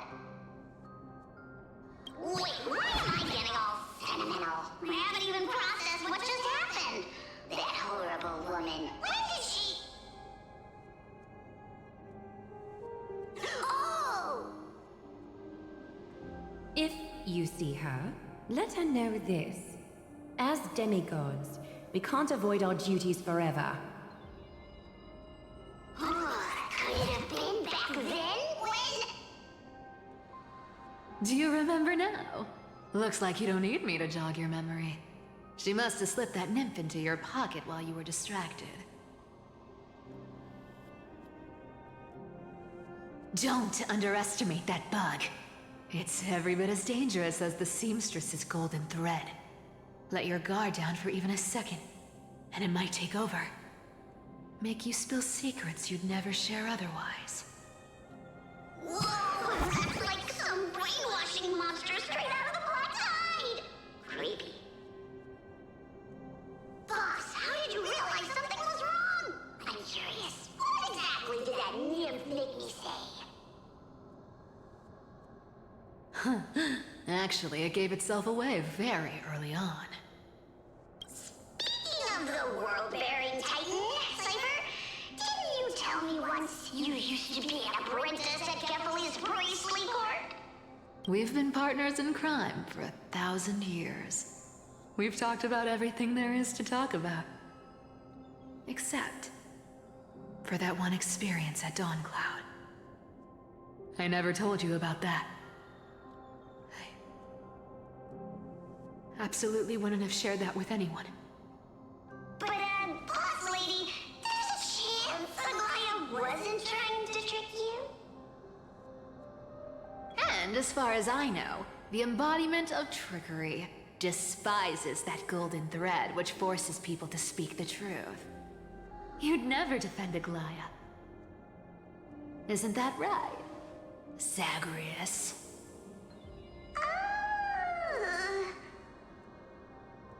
You have a terrifyingly sharp mind. After all, I'm the only one in the world who knows you're still alive. To make sure you survive the Titan trial, I had to fool the entire world. If you want to keep that lie from falling apart, you'd better keep playing your part in the days ahead. Even if it weren't for saving my worthless little life, I'd still walk through fire for Cypher without hesitation. You may have been reduced to this form, but you still haven't lost your way with words. Speaking of which, Cypher, you're not taking that wicked woman's words to heart, are you? Life's been pretty great lately. Why get into trouble now? Don't you think? Honestly, I've been thinking. Maybe a trip back now wouldn't be too bad. You're back again, Cyphera, your face. I need clothes. Anything. Just throw me something. A piece of cloth will do. Just enough to cover the wounds. I will pay back the amount I owe. I promise. You're bleeding golden blood. Yes, what about it? So what if I'm one of those Chrysosairs they talk about? Those infinitely strong heroes, world-renowned swordsmen, exceptionally intelligent scholars. Cyphera. Oh, I'm sorry to disappoint. Who knew that group of amazing people would include me? A pauper, thief, con artist. Maybe I should just make another cut to drain all this yellow stuff out of me and... Stop it, Cyphera. I'll give you clothes, warm you up, and stay here. Stay in my workshop until you're healed. Aren't you going to ask me how I got these wounds?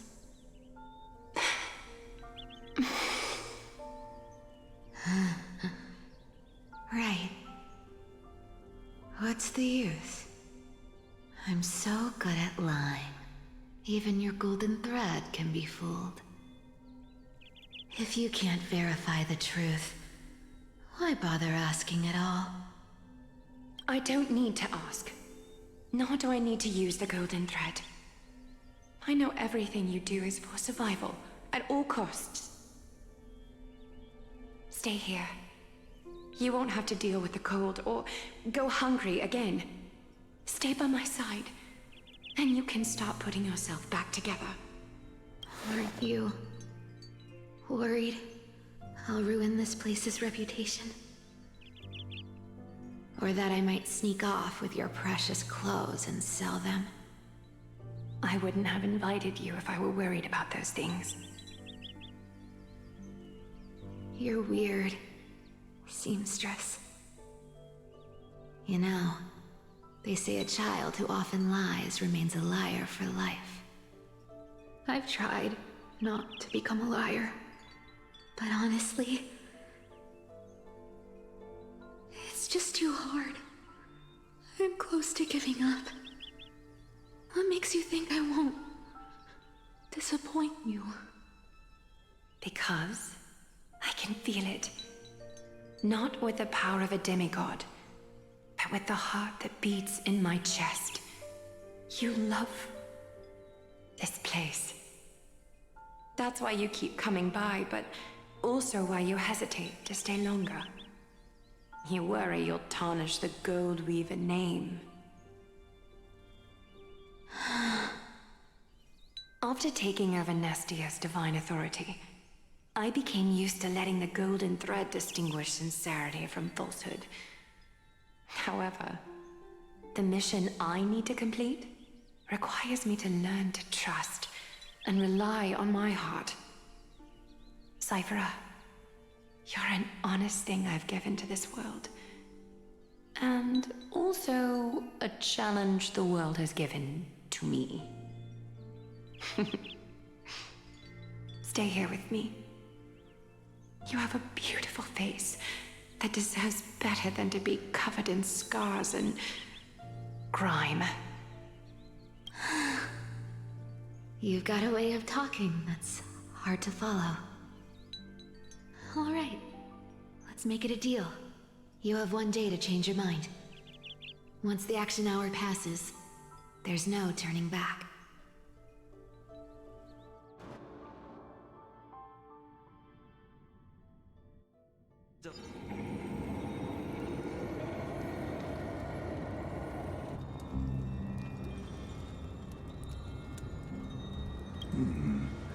Pressure, fear, planting seeds of anxiety. It seems this is the strategy they've chosen.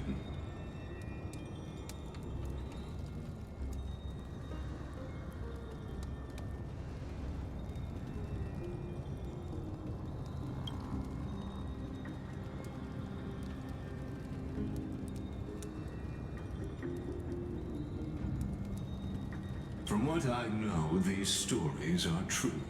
The kindness we know today, strictly speaking, is the 27th kindness. Objectively, the rise of the Cleaners was both inevitable and necessary. Yet, their ruthless and twisted methods earned them nothing but disdain and condemnation from history.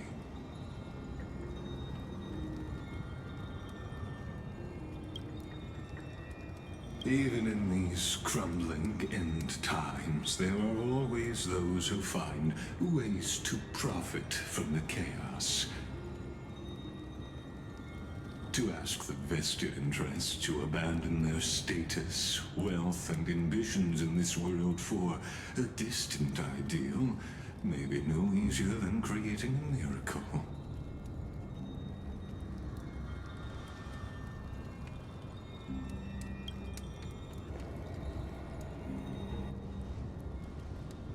There you are, Lord Donghung. We couldn't reach you on the teleslate, so the Holy City Guard almost assumed you two had met some terrible fate. You pests crawling in the shadows, back off. Your plot ends here. You played your hand. Run while you still can. It might be your only chance to survive. Stay away from Akama forever. If you set foot there again, the fury of its people will tear you apart. Because Aglaya is dead, and in the eyes of the Holy City citizens, her blood is on your hands.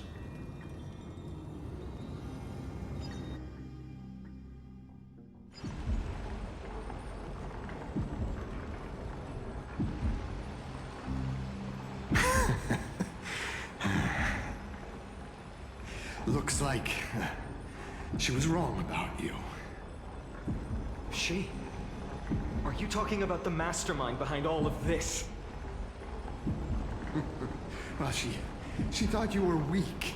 She believed that even when you were facing the evil that you claimed to oppose, you'd hesitate to strike. Misinterpreting mercy for weakness shows how arrogant and foolish your master is. They're still alive. With proper care, they'll pull through in a few days.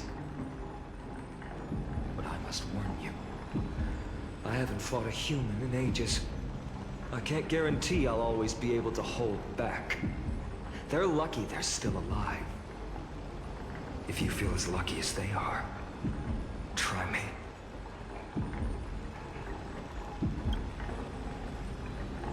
Finon is seriously upset. Get out of here. Don't show your face around us again. If your master wants to stop the flame chase journey, she'd better bring an army that makes Kremnos at its peak look like child's play. I've said it more than once, Lord Finan. We're not here to start a fight. We came only to ensure you weren't anywhere else. While you were unaware, we already accomplished our mission to buy time. So, Lord Finan, until next time.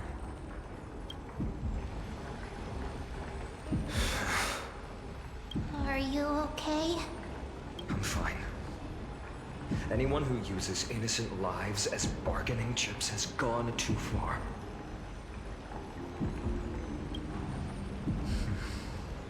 I guess the opposition within the Council of Elders is still desperately fighting to obstruct the flame chase. If the conspiracy is exposed, they'll be hunted down in the Holy City like rats with nowhere to run, no matter where they hide.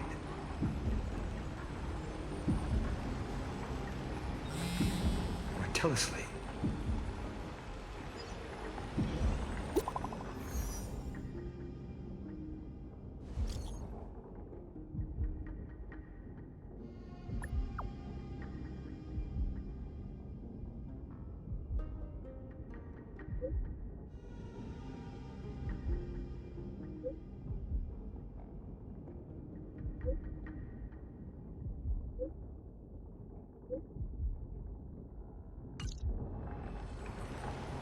Aglaya, is this blasted?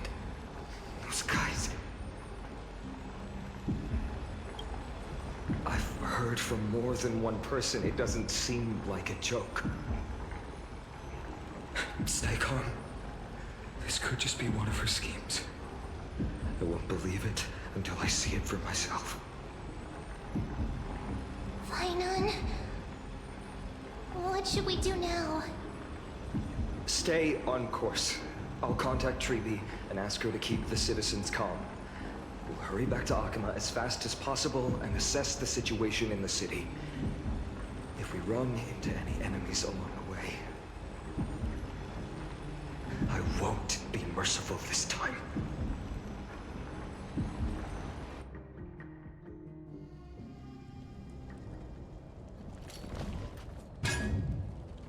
Cartonis?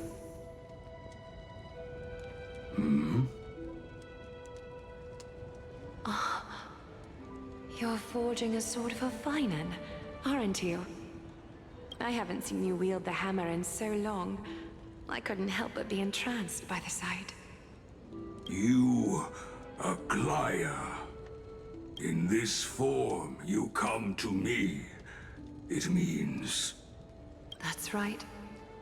At this moment, my physical form is already shattered. My journey as a human in this world has come to an end. It's time to fulfill our pact. Of course. The pact I haven't forgotten. The thing I entrusted to you, do you still have it? Far too plain this vessel is. Not worthy of you. Do you still insist? I insist. Over the past 1,000 years, every piece of fabric I've worked with has been tainted by my cold divinity. It's made me hate their colors, texture, and scent. This ornament stands apart. It was a gift from a child. She was pure and kind. I often wished my childhood could have been like hers. How to say goodbye to everyone? Have you already planned? I'm afraid there's no such detailed plan this time. I deeply regret not being able to say farewell to them, one by one. The moment has come. My departure will give them one less thing to worry about. This parting gift should help ease the regret of such a sudden goodbye.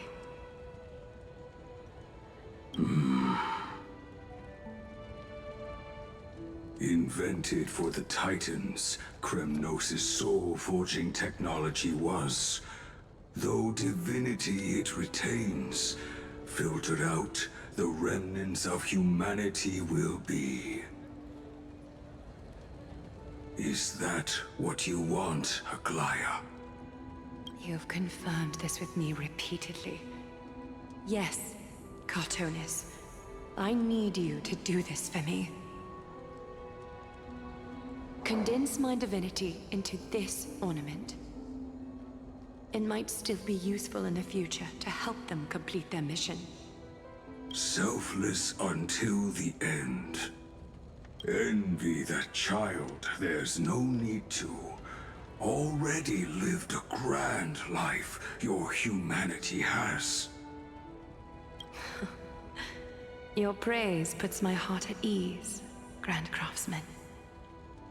Now, please, take me through the last tempering that fate has to offer.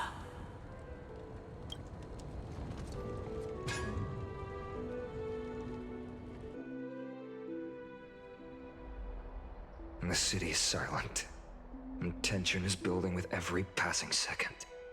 The news is probably spread by now. Every household is locked up tight, and all the market stalls have closed down temporarily. I can't imagine how she could have been taken down by a handful of assassins. Unless it's all a part of her plan. If this is all part of a larger plan, Treby must know something. She just couldn't say it in the message. Let's go find her.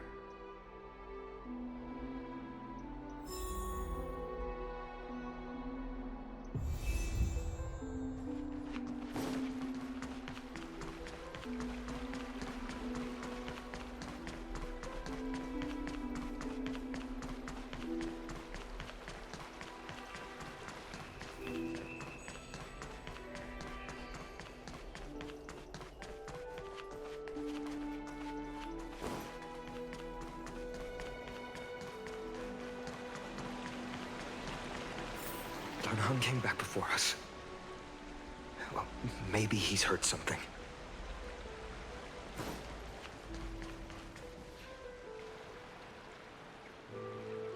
Don't worry. The cleaners didn't lay a hand on us. Lord Krateros, were you in the city when it happened? What exactly went down? Regrettably, no one knows the details of that moment. Eyewitnesses only saw... It's fine.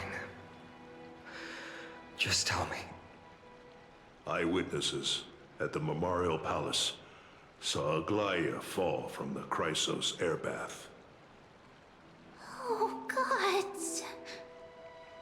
She showed no signs of life by the time the Holy City guards approached to check. They were too afraid to jump to conclusions. After all, she was a demigod who lived for over 1,000 years, the leader of the Chrysos heirs. Most citizens of the city believed that death couldn't touch her. She was pierced through the heart by a uniquely crafted dagger. I saw it for myself.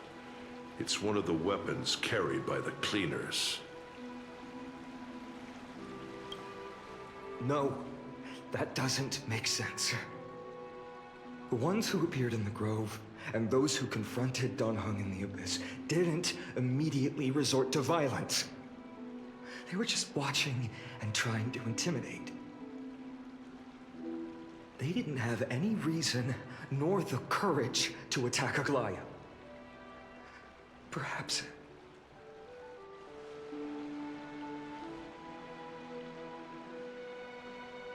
I'll stay here to lead the guards and maintain order. Find out what happened, but don't take too long. With Aglaya gone, someone has to take her place and lead Akama. Also, Miss Hyacinth was the one who declared Aglaya dead. You might want to speak with her. Thank you, Lord Crateros.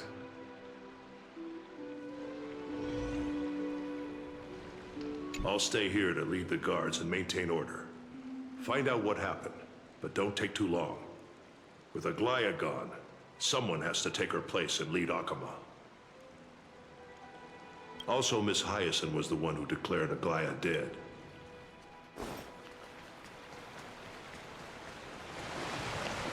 The baths are empty.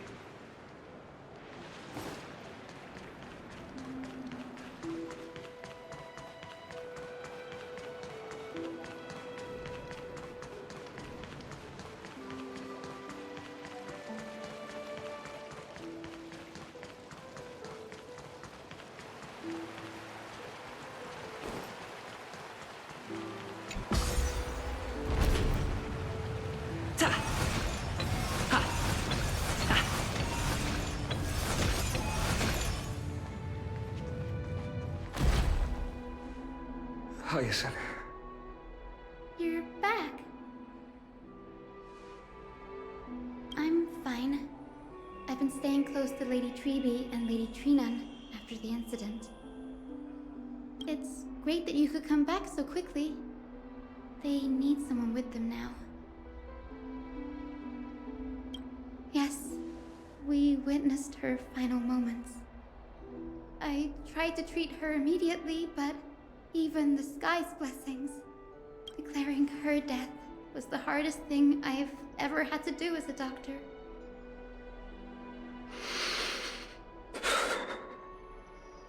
Lord Finan, don't push yourself. You're carrying a heavier burden now. Please, don't fall. It's fine. I can handle it. What I've lost is a mentor and a comrade in arms. But for Treeby and Trinan, they've lost a 1,000-year-old bond. Like they're losing a part of their lives. You should rest, Hyacinth. You've been awake for a long time, haven't you? We'll handle things from here. Okay. See you later, everyone. Next, we should visit Lady Treeby.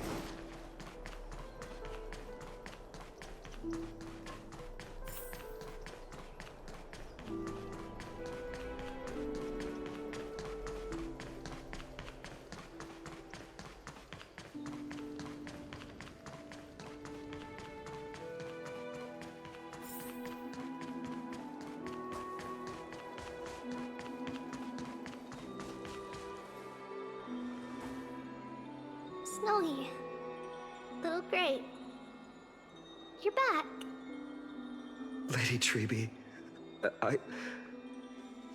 Snowy, don't. Please don't apologize to us. You went to the Grove to prepare yourself for the threats to Akama. You didn't do anything wrong, so don't be hard on yourself.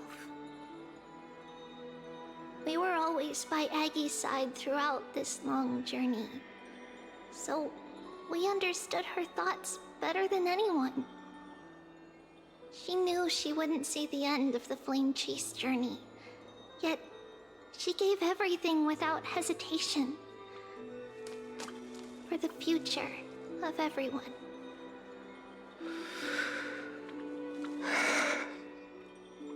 I know what Aglaya expected of me.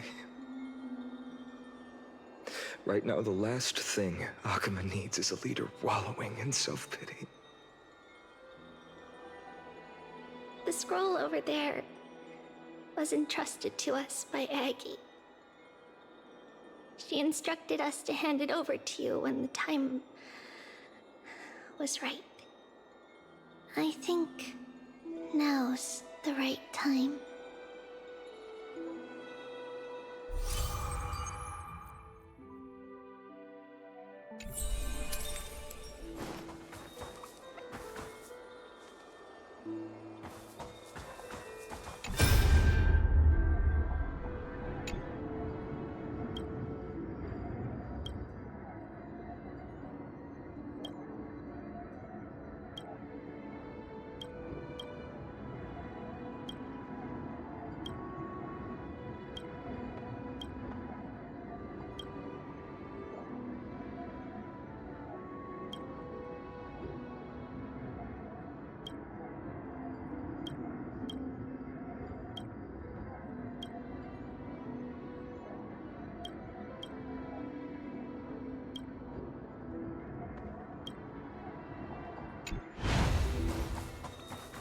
Aggie, I still remember the taste of that oatmeal. See you tomorrow morning. I'll prepare breakfast for you then.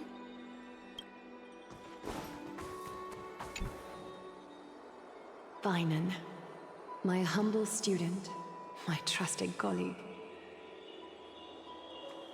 As I write this, you are locked in a battle of words with the Council of Elders, fighting for the survival of the Flame Chase journey on a battlefield where the smoke of war is invisible.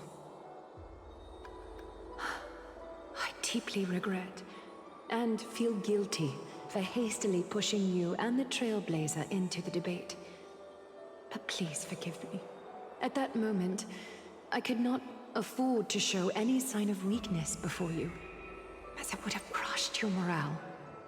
I considered the debate a routine affair, assuming I could win merely with the support and experience we'd accumulated over centuries. But I underestimated Kindness and her party's cunning, and also the deterioration of my own senses. The trap was likely set by the debater Calictus. He had prepared a severed golden thread in advance, revealing it to the public when Kindness was faltering in the debate. He claimed I was reading everyone's thoughts with the golden thread to cheat in the debate. I could have countered that low tactic in 100 ways, but my words slipped out before I could even think about them. With deceitful scoundrels like you in the crowd, I have no choice but to rely on the golden thread to keep watch over everything in this holy city. You can imagine the reaction that comment provoked. At that moment, I felt my time was running short. The divinity in this body might be eternal, but that is not the essence of me. I am a daughter of humanity, born of my mother, and I will die as a human. Realizing that my humanity was fading, I began to plan my exit. What kind of departure would not waste such a belated death? I have yet to find the ideal answer. But I knew I couldn't simply fade away in my sleep like anyone else. The serpents have always lurked in the darkness, terrified of their heads being cut off by the golden thread. If my departure were to be calm and uneventful, it would only lead to a swarm of those serpents emerging from their nests. Regrettably, a peaceful death is a luxury I cannot afford. I must feign weakness deliberately to make those serpents lose patience and act rashly. Just as they think they've struck and sunk their fangs into my heels, that's when I'll strike back, igniting the final blaze to burn away the threats hidden in the shadows. The blaze soaring into the sky might sow fear and confusion, but I have no worries about people losing their way. After all, Alchema still has you to guide them, Finan. You're not perfect, Finan. I've witnessed your confusion, recklessness, and deep sensitivity, dawn after dawn. The heavy burdens of your past have always weighed you down, inflicting deep pain. Yet, in your way, you are perfect. You embrace everyone's imperfections, always ready to find the precious qualities hidden beneath their rough exteriors. Unconditionally. That might be what sets our Sky Father Kefili apart from other deities. They recognize the imperfections in their creations, yet still choose to shine their light on them, offering protection with unconditional love. Finan, while you zealously pursued strife, believing it to be your destined path, from the very beginning, my thoughts have never changed. You are the destined world-bearer of Amphorius, the gate to Amphorius's future. Go, complete the flame-chased journey of the prophecy, ignite the stars, and inspire hope in the hearts of humanity. I will be waiting at the end of the West Wind, looking forward to the miracle you will create.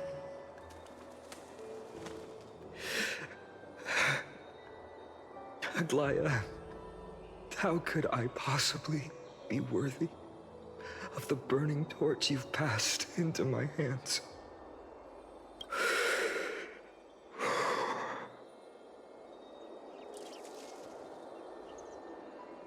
Dolang, can you do me a favor?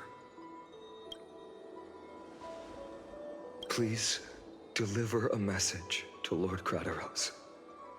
Have him gather the Holy City guards and the Kremnoans to spread the word from door to door.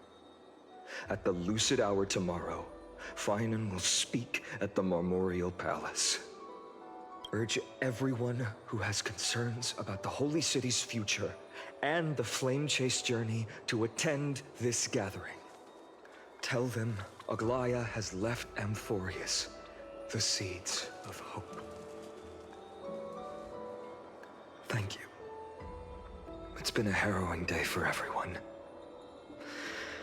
Please make sure to rest well and collect your thoughts.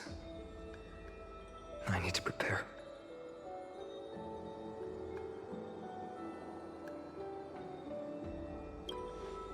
Cartonis, what brings you to Marmorial Palace?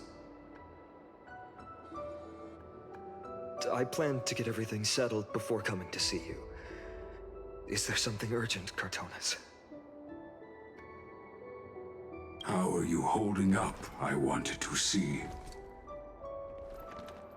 Better than I expected, you seem. There's no room for doubt anymore. It's time to take action and show everyone that the leadership of the Chrysos heirs is still strong. Right, your assessment is...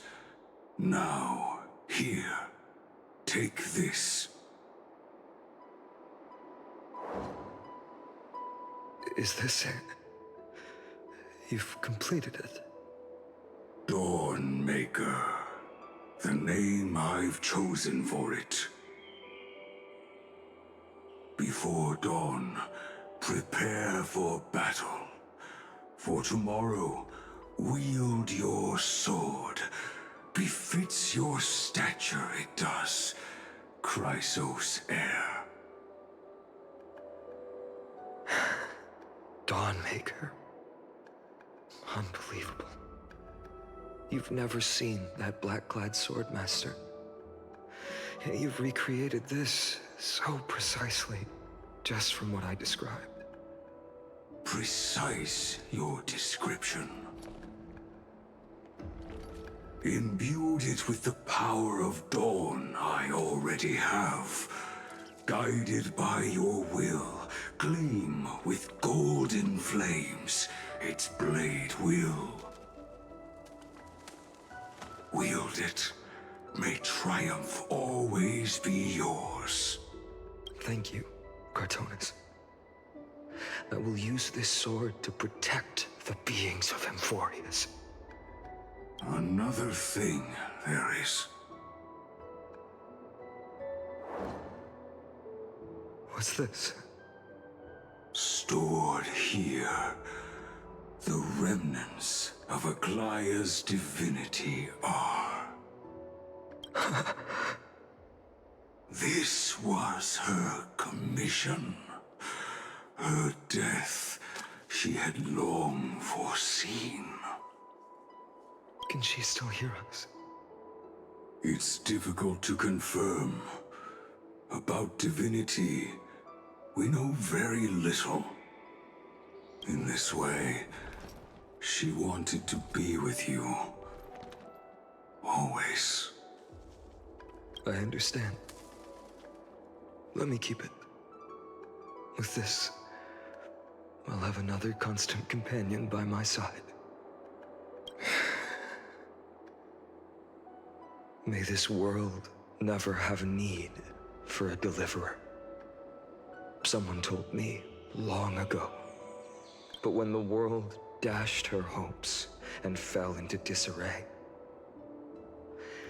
if she could see me now, leading from the front, rallying people against their destiny, she would surely smile.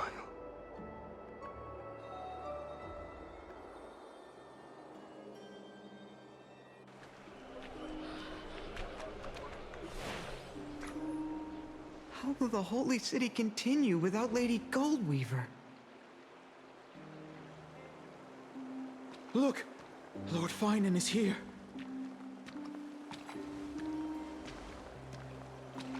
Will he step up to lead Akama?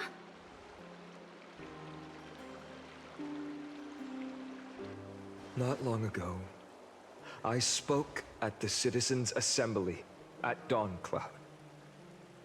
I wrestled with every word, searching for the right ones to rally support and keep the Chrysos heir's flame chase alive. In the end, I remembered a lesson from one of my teachers. In battles where words are weapons, outrage and blind passion often overpower reason. I followed his strategy. I painted my opponents as nothing more than pests, tore apart their character, and laid out their crimes. The strategy worked. I secured enough votes to achieve my goal, but afterward, there wasn't even a flicker of joy. I realized that apparent victory masked a deeper failure. In my pursuit of success, I fueled division and strayed far from my very purpose that led me to the flame chase journey. This journey was supposed to unify, not divide, to strengthen us, not weaken us. It was the gold thread that mended our rifts in the past. Some saw it as a means of surveillance, a tool of control. But no one can deny that it was Aglaya who held this city and even this shattered world together. Now she is gone. Yes, as you have heard, the demigod Aglaya, who guarded the holy city for a millennium, has indeed fallen.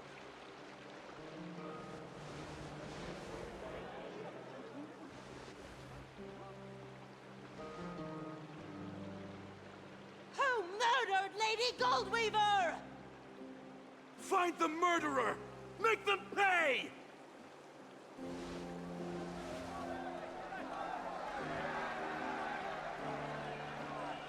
I felt the same as all of you initially. I wanted to stand here beside you, to condemn the sinners, to discuss retribution, and to see justice brought down upon them. But my perspective has changed.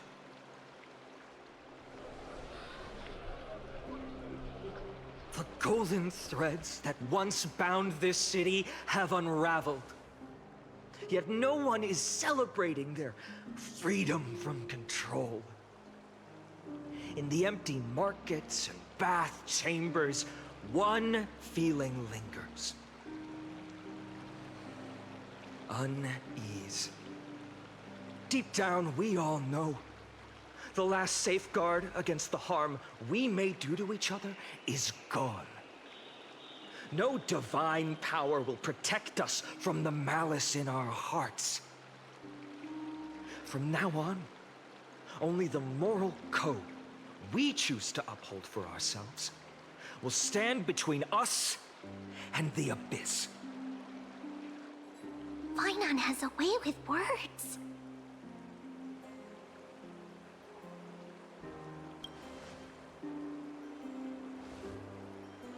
Oh, all right.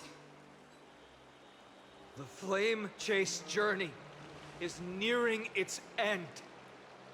With only one Titan left for the Chrysos heirs to conquer. Aquila! Before I rise to the skies, I challenge you. Cast out the shadows and malice within your hearts. Let your spirit shine brighter than the sky itself. Let me bear witness. Even without the divine authority of romance, Akama will remain a sanctuary in these end times. A place for the kind people Aglaya dreamed of. The kind of people foretold in prophecy. A better people! Better people! Better people! Better people! Better people! Better people! Better people! I appreciate your willingness to accept the challenge.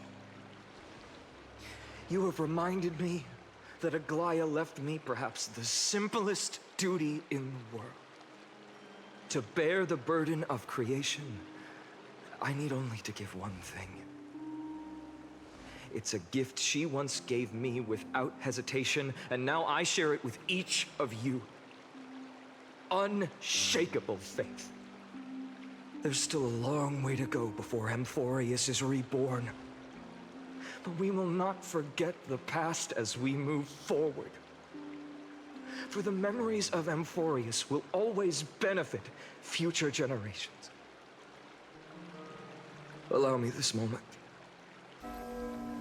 I want to borrow a few minutes of your time to commemorate a demigod who protected the holy city for a millennium.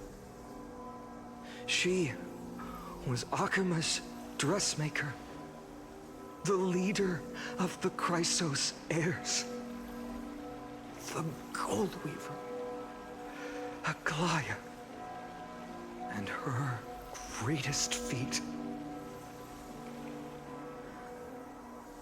was being a selfless person.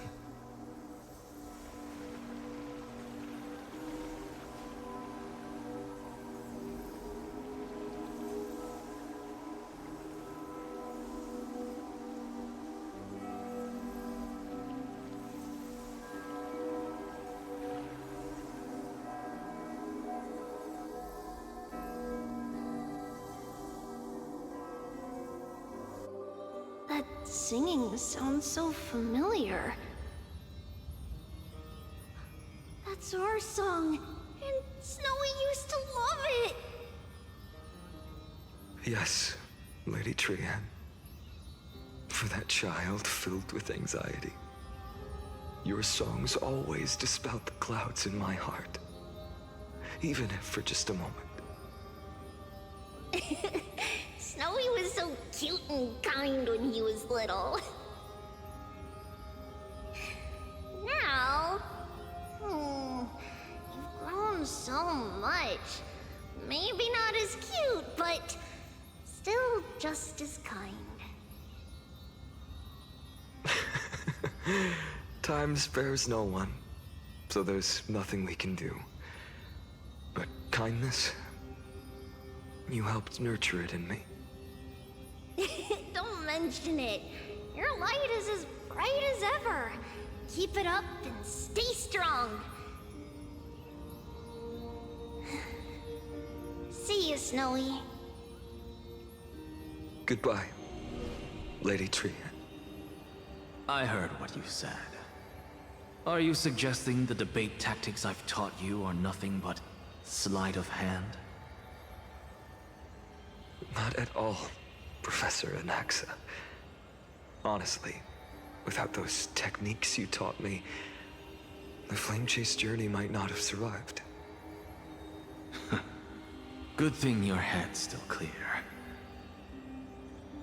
The Chrysos heir of Kefali. I had no idea you had it in you while I was drilling those formulas in your head in class. Who could have thought, Professor? By the way, I've completely forgotten those formulas now. Some things never change. In our next lives, I'll teach you how to truly embrace your divine duties.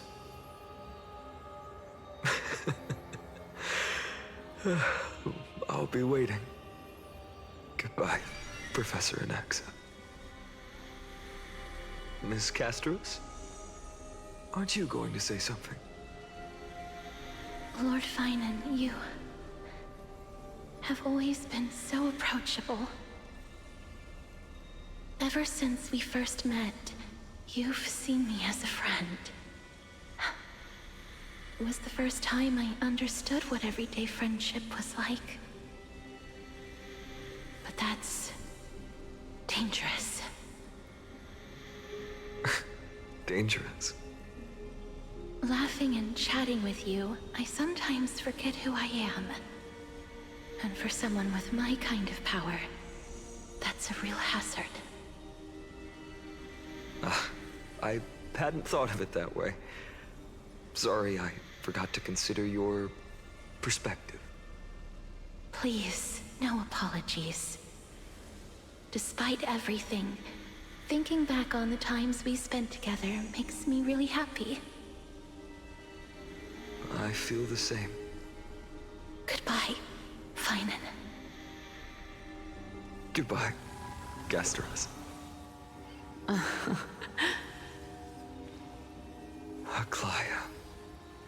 Remember, Finan, after completing the Flame Chase, leave the decision to initiate the Miracle of Genesis to the Amphorians. The Chrysos heirs are the executors of the prophecy, yet they, the people, are the true masters of this world. Rest assured, I always keep your teachings in mind. The difference between a presumptuous hero and a tyrant is a fine line. Well said. You've got a good memory. It's late. Anything else you'd like to add? Anything else? Even in your imagination, I'm not one to show my vulnerable side. No worries. I've long understood how difficult it is for you to open up completely. Thank you for bringing me here, Aglaya. You saved me. Maybe what I wanted to save wasn't you, child, but this crumbling world. Goodbye, Finan. Goodbye, Aglaya. Did you forget me? Forget you. Like I'd ever. We aren't parting ways forever. You're just off to guard the gates at Castrum Kremnos. Let's not make this a tearful farewell. You know just how to make a person uncomfortable. I have a feeling we'll meet again in this lifetime. Let's have another showdown then. Deliver. That's very confident of you. I've changed since then. Have you seen this sword? It's a masterpiece freshly forged by Cartonis. A bold statement for a mere mortal who hasn't yet claimed the power of a titan. See you around. Finan of Ides Elysiae. It's a date, Mightymoose. What a poignant, yet splendid journey. And it's still not over yet, is it? Yes, Cyrene. I was right. In the end, you did become the deliverer in this story. A lot has changed while you were away. I've met so many people, tried so many things. I've found new resolve. And I've let go of some attachments. I'm not the same person I used to be. But to me, you've never changed at all, Finan.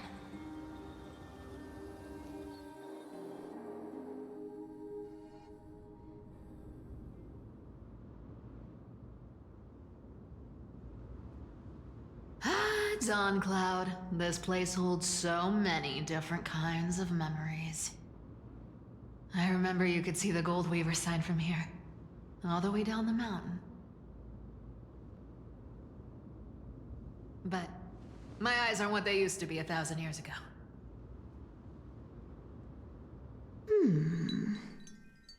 Cyphra, you... Seamstress. Tell me, does Akama have any treasures so rare that not even your... I mean, our shop has seen? Of course it has.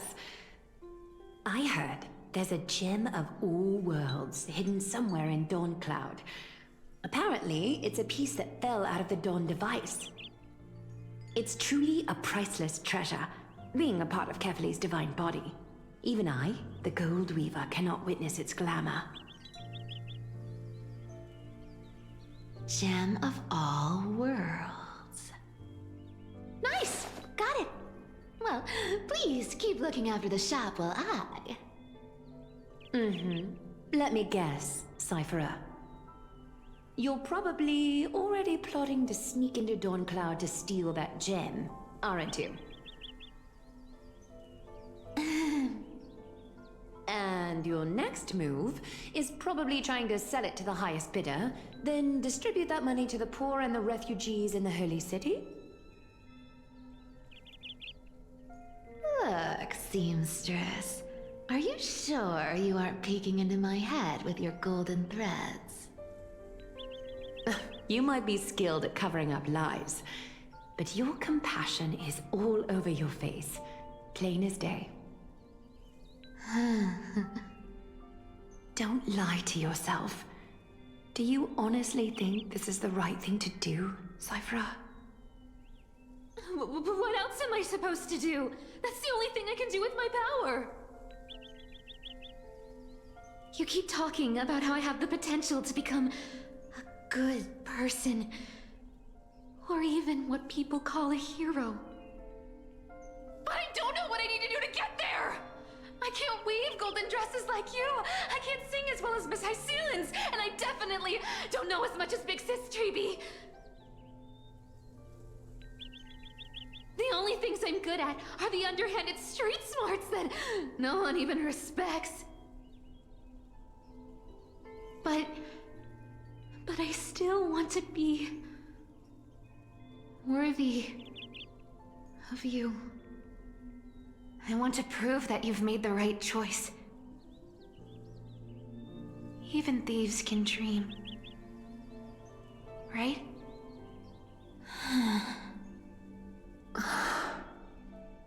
I know, Cypher. I know. You are justified in your anger. Destiny is never fair. And your path is doomed to be even worse than everyone else's. You are fated to walk in the dark and bear the world's misunderstanding in this journey. But you have to believe that everyone in this world is unique in their own way. I am convinced that you're the only one who can bear the authority of trickery, even if you have to contend with the legendary 300 master thieves of Dolos.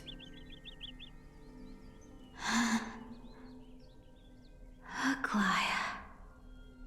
I just want everyone to believe that the world is beautiful, and that everyone is simple and kind. If only I could get everyone to believe that. Would that lie become reality?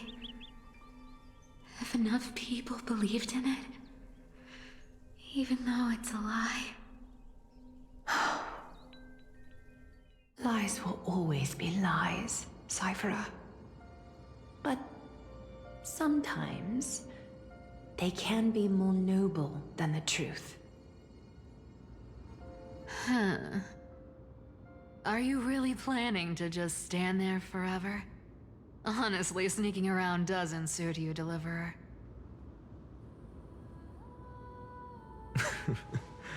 I never thought I could slip past your sharp ears, Miss Cypher. I just didn't think it'd be right to interrupt when you're obviously lost in thoughts. Huh. Still as charming with your words as ever, boy. Your speech at the public baths wasn't half bad, I'll admit. It managed to touch my heart. Just a smidge. Thank you. I had a feeling back then that you were in the audience. Intuition certainly is a thing of wonder. Oh, and you didn't call me out on the spot. You waited all this time to tell me. Well, I thought you'd need some time to yourself. After she passed away.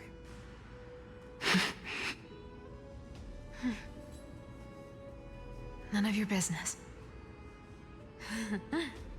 Enough small talk. Tell me, what kind of trouble did you run into that you need me, the super old-timer, to step in?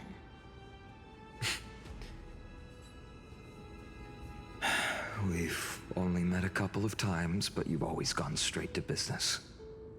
I respect that about you, old-timer, so I'll cut to the chase. You're probably aware that Aglaya has earned the support of the entire city for the Chrysos heirs. Everyone believes that she died at the hands of council members who were against the flame chase, and the citizens' fury has been dragging these schemers out of the shadows one by one. But they didn't get everybody. To this day, we still haven't found Elder Kindness, the leader of the cleaners. Ah, I see. You're afraid she'll do something wild now that she's pushed into a corner, aren't you? Yes. I believe that Kefali's core flame, forever enshrined above the council theater, would be the opposition's final trump card against the Chrysos heirs. We're setting out to campaign against Aquila in a few days. With the Chrysos heirs gone, it'll be their best chance to strike. You think those desperate dogs will try to snatch the core flame while you're gone? So, you want me to give them a nice long walk while you're away? right? You sure saw right through me, Miss Cipher. I know exactly what you can do. Godlike speed, perfect disguises, untraceable movements, and that most enigmatic authority of trickery. I have only one request. Please, use whatever tricks you need to protect Cavali's core flame. Even if you have to deceive the rest of the Chrysos heirs as well. Uh-huh.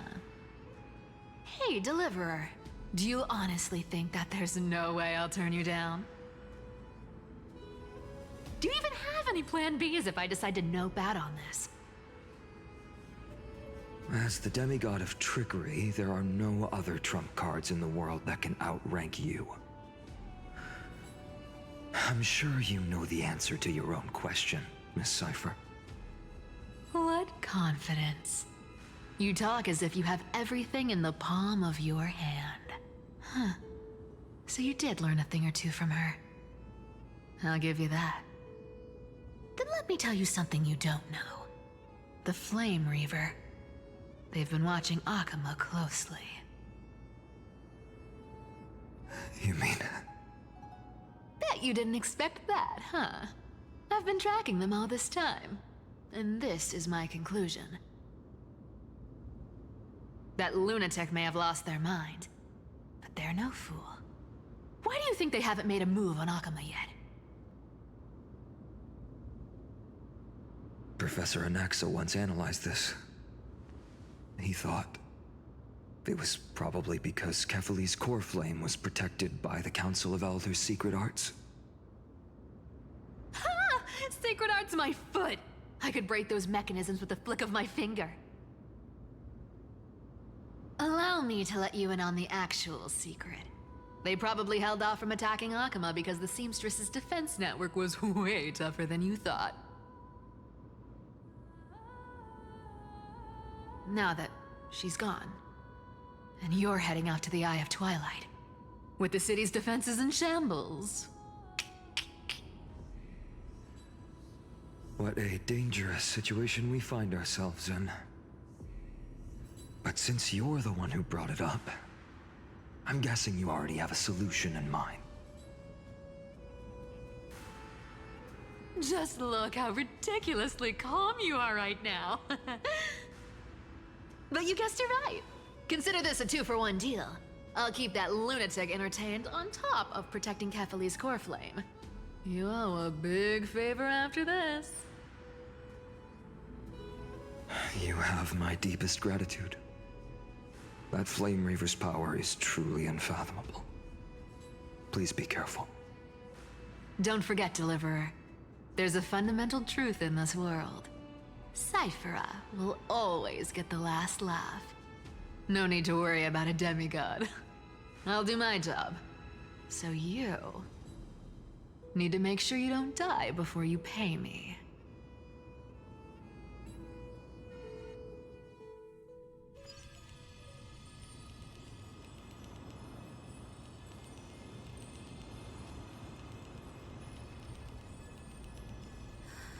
I'm back.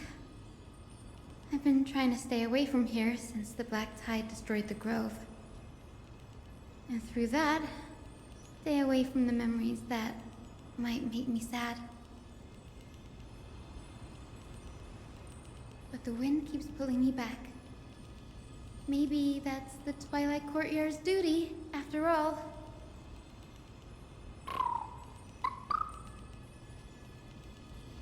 I know, little Ika. I know. I too miss the days when we all studied together. But we have an even more important mission this time round. Lord Finan has already set the date to campaign against Aquila. Being a descendant of the Sky People,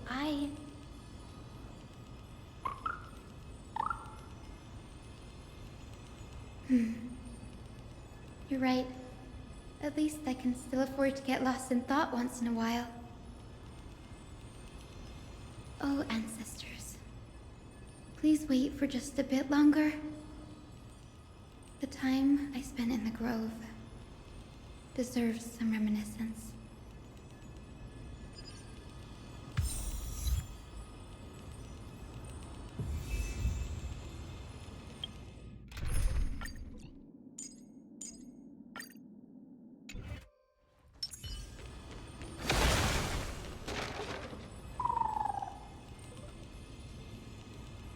This was where Professor Anaxa gave us the lesson. I can still see that day in my mind. And that was your last lesson in the Grove.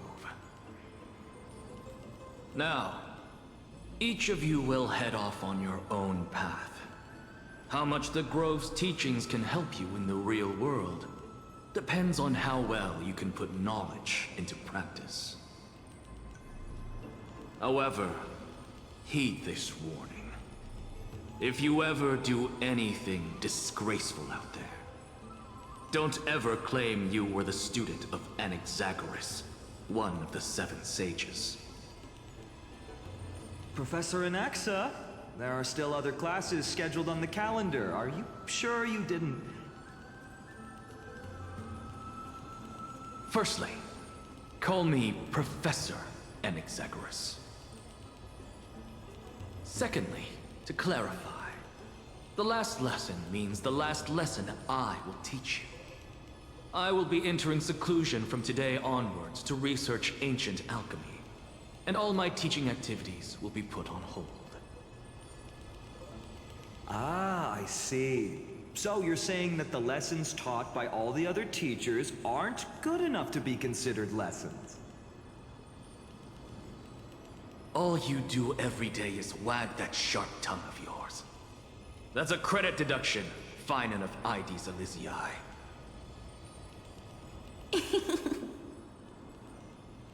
I have nothing left to say. Next. Please wait, Professor.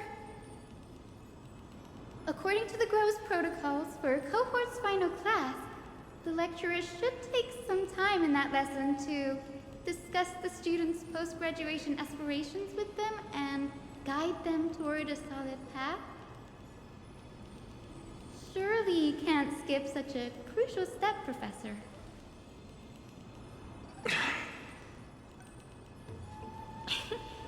The teaching assistant, Miss Hyacinth, is truly Professor Anaxa's nemesis.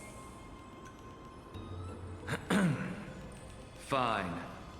Since Hyacinthia insists on this, let's go through the process. Since some of you are so eager to speak, why don't we start with you, Finan of IDs Elysiae? What is your post-graduation aspiration? Me? Well, it's not exactly an aspiration, but the only thing I want to do is to protect the people I care about. I see. So you want to be a hero? How boring. Next. I didn't say...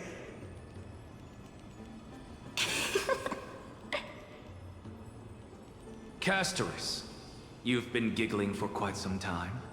How about you go next? Perhaps my answer is a bit vague and meaningless, Professor Anaxagoras, but... I hope the world can be freed from the agony of death, so that every living being may find calming peace. How naive. So naive that it makes me want to weep for your fairy tale. See, this is why I don't want to follow those outdated protocols. All I get are boring answers. Since you suggested this whole process, why don't you wrap this up, Hyacinthia? Share your aspiration with everyone, and let's see if yours stands out. So it's finally my turn. Good thing I came prepared. My aspiration is nothing less than completing the final blank page at the end of the hero's epic. blank page? An interesting description.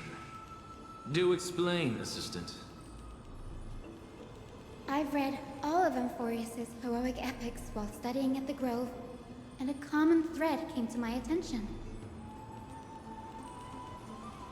Almost every epic ends with a description of the hero's achievements. But few mention how the everyday people of that time lived.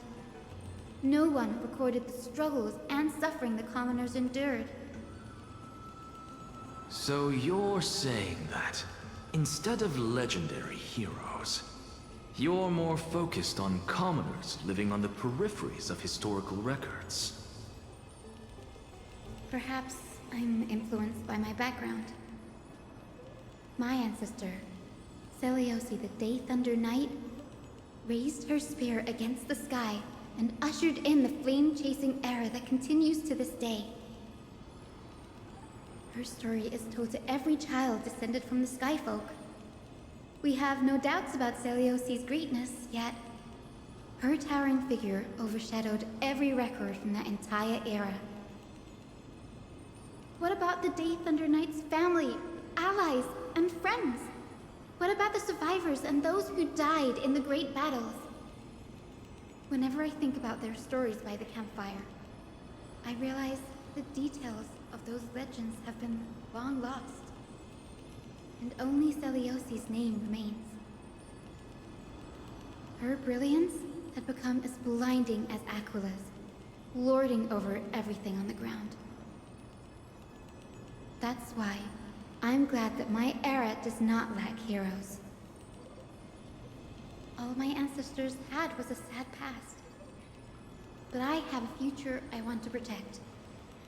Instead of becoming a hero and ushering in a golden deluge to baptize the world anew, I want to stay in the backline and save all the ordinary humans from drowning in the rising waves. I wish not to return to the sky, but to walk among the masses on Earth. I believe it's the only way for the saga of creation. To include a footnote for the everyday people in its blank page.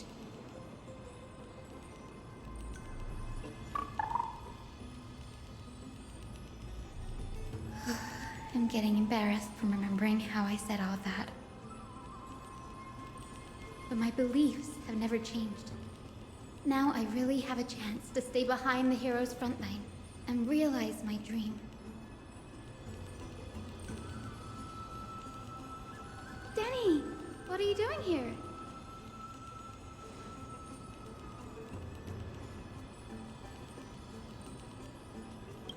You guessed it. To reach Aquila's realm in the sky, descendants of the Sky People must perform a bloodline ceremony, summon the spirits of our ancestors, and get their blessings. That's the only way for creatures on Earth to forge the rainbow bridge to the sky. And the soul of the first ancestor I want to see is here in the grove.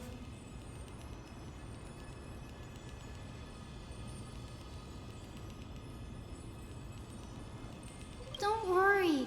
I have little Ika with me. You will protect me, won't you?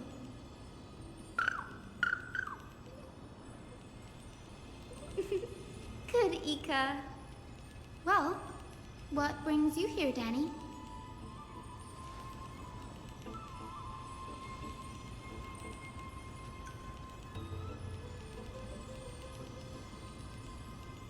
Ah, right. If all goes as planned, you and Gray will be able to go home after this mission, won't you?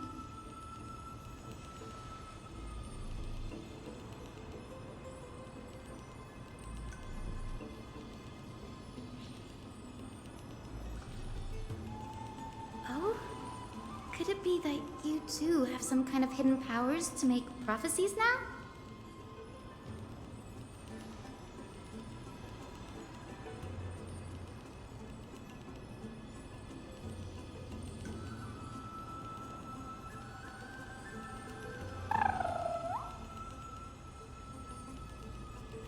Nope, I didn't understand that either, little Ika.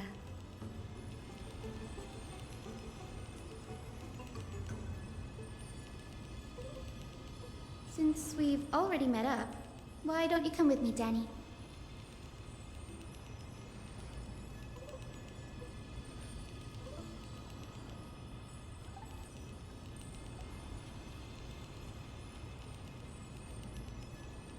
That's the dependable express guard for you. So, shall we get going?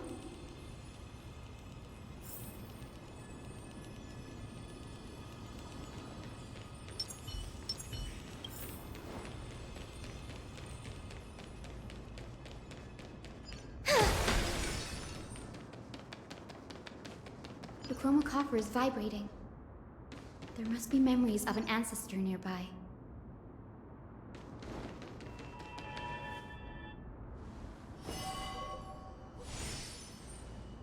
This is the divine object of the Sky People, the chroma coffer. Our ancestors dictated that when a descendant of the Skyfolk is ready to challenge Aquila again, they must first awaken the spirits of their ancestors with the chroma coffer and receive their benediction. Only after this can the chosen Skyfolk reascend to the heavens.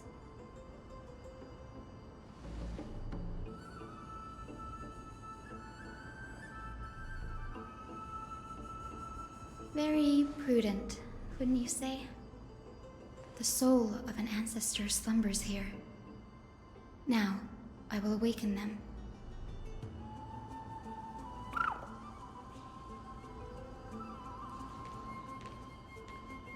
I am Hyacinthia from the Twilight Courtyard, a descendant of the sky who has inherited the duty of flame chase. The time has come to fulfill our clan's destiny. I will join the heroes of the prophecy to return to the sky and retrieve the core flame.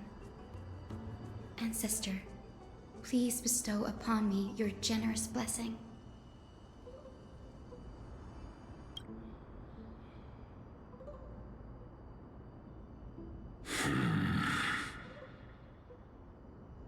Who has awakened me? It's Hyacinthia, a descendant of the Sky People. I apologize for interrupting your slumber. You are Lord Crispus, aren't you? I've read your story in our family tree. You were a righteous judge who vindicated many who were wrongfully accused. I never imagined someone in this era would still remember my name. So, our bloodline and duty have continued to this distant age. Indeed, it has. I have awakened you in the hope of receiving your blessing. For the flame chase journey is nearing its perfect conclusion, and retrieving the core flame of Aquila is the final challenge the heroes will face. Perfect conclusion. Hyacinthia, you look very young, and you do not have the bearings of a warrior who can contend with a Titan. How can you convince me that this blessing will not turn into a curse, leading a child like you to your demise? 1,000 years ago, Seliosi, who conquered the skies, left behind legends and a will, entrusting the mission to return the Sky Titan's core flame to her descendants, to people like you and me. Though I'm not a warrior, I will not turn away from the mission that has flowed through our blood for 1,000 years.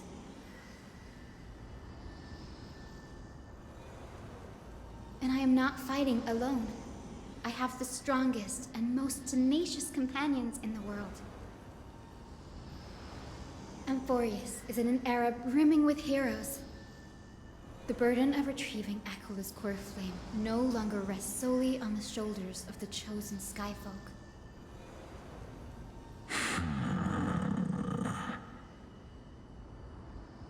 I now wield the power of healing. I aim to mend the fissures in the sky and heal the wounds of the people. I desire to define the mission of the Skyfolk in my own terms, to conclude the vigil that has spanned millennia.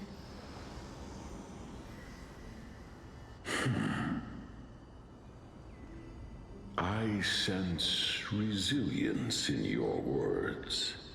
Not an outward resilience, but something deeper within. Receive my blessings, young Hyacinthia. May you gain wings to return to the sky via the bridge of rainbows.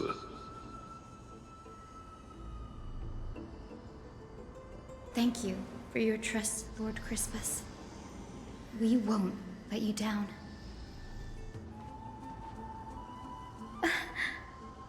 Thank you.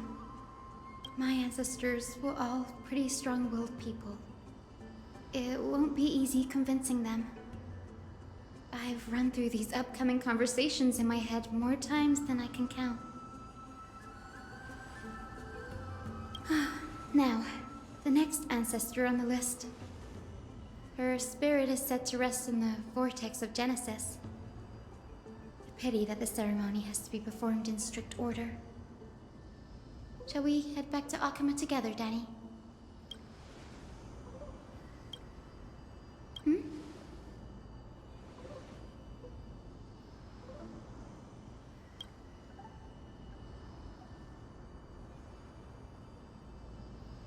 Oh, I remember. I didn't expect you to keep at it this long. That's so like you, Danny.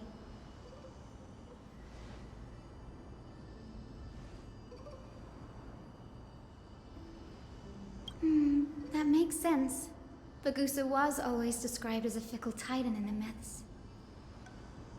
Since you're offering, then let me put your skills to the test, Danny.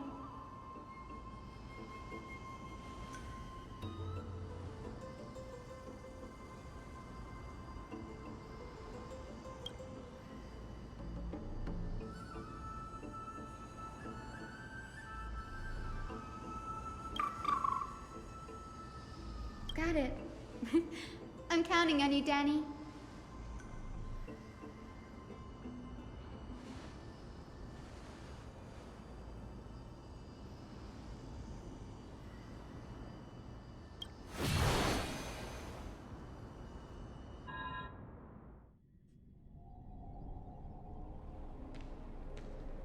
The vortex of Genesis. Unbelievable. Danny is full of surprises. But this does feel way more disorienting than the ritual basin. Wait, is Lady Treeby here too? And who is that next to her? Oh, I think I know who that is. Do you have to go already, Syphi? It's been ages since you were last in Akama. You could have taken some time to rest, and we could have caught up. That's alright, big sister Treeby. I've gotten used to life on the road. Staying in this bustling city actually feels off. Besides, your prize student gave me an incredibly tough mission to handle. Cut Snowy some slack, Syphi. He's still so young, yet he's shouldering all the responsibilities Aggie left behind. Besides, Snowy's not the kind to ask for help lightly. Since he came to you, it means you're the best person for the job. You really spoil him, big sis Treeby. Guess I'm past the age for someone to look after me. Syphi. Just kidding. I get it. That deliverer boy does have a certain charisma about him. It reminds me of Aglaya in her prime. Anyway, I'm about to head out. Big Sis Treby, before I go, got a little gift for you. Well, didn't expect you to be so thoughtful. What's in it? That's a part of the game too. If you want to see the full picture of what's inside, you'll have to wait until nightfall. A gift with a mysterious twist? Seriously? Huh? Looks like we have company. Lady Treby, and this graceful lady must be Miss Cypher. I'm Hyacinthia from the Twilight Courtyard. Everyone calls me Hyacinth. Pleased to meet you. Bright and cheery as a lamp. Well, hello there, pink child. I'm Cyphera from the long-fallen city-state of Dolos. As for the rest, it's all in the history books, so I don't need to repeat it here. So, you're from the Twilight Courtyard. Does that mean... Yes, I'm a descendant of the Sky People, the Chrysos heir about to take over the authority of Sky. Whoa! That's unexpected. I figured Celiosi's descendant would be, I don't know, taller, stronger. Don't judge a book by its cover, Syphe. Zinni is a master of her craft. She's the most skilled and dependable physician in all of Amphorius. Don't worry, Lady Cypher. I may not be as strong and warlike as Lady Celiosi from 1,000 years ago, but I'm confident I can carry out the mission of the Skyfolk. All this talk about missions, you're making it sound way too serious. You've got to look out for yourself, girl. Don't push yourself too hard. I'd hate to see that cute face all scratched out by Aquila's claws. Syphe cracking jokes? Looks like you haven't forgotten what Aggie said all those years ago. Anyway, I've got a mission to handle, so I'll get going. Good luck, Miss Hyacinth. And if things get tough, just let that deliverer take the lead.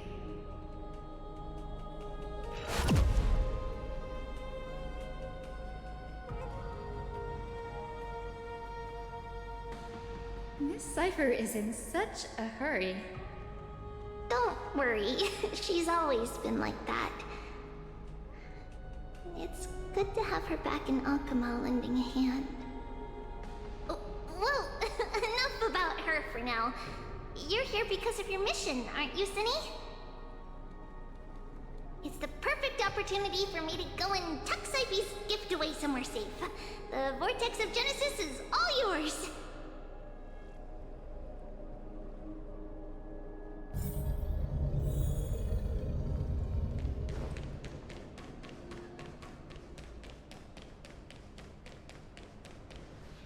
I will join the heroes of the prophecy to return to the sky and retrieve the core flame. Ancestor, please bestow upon me your generous blessing.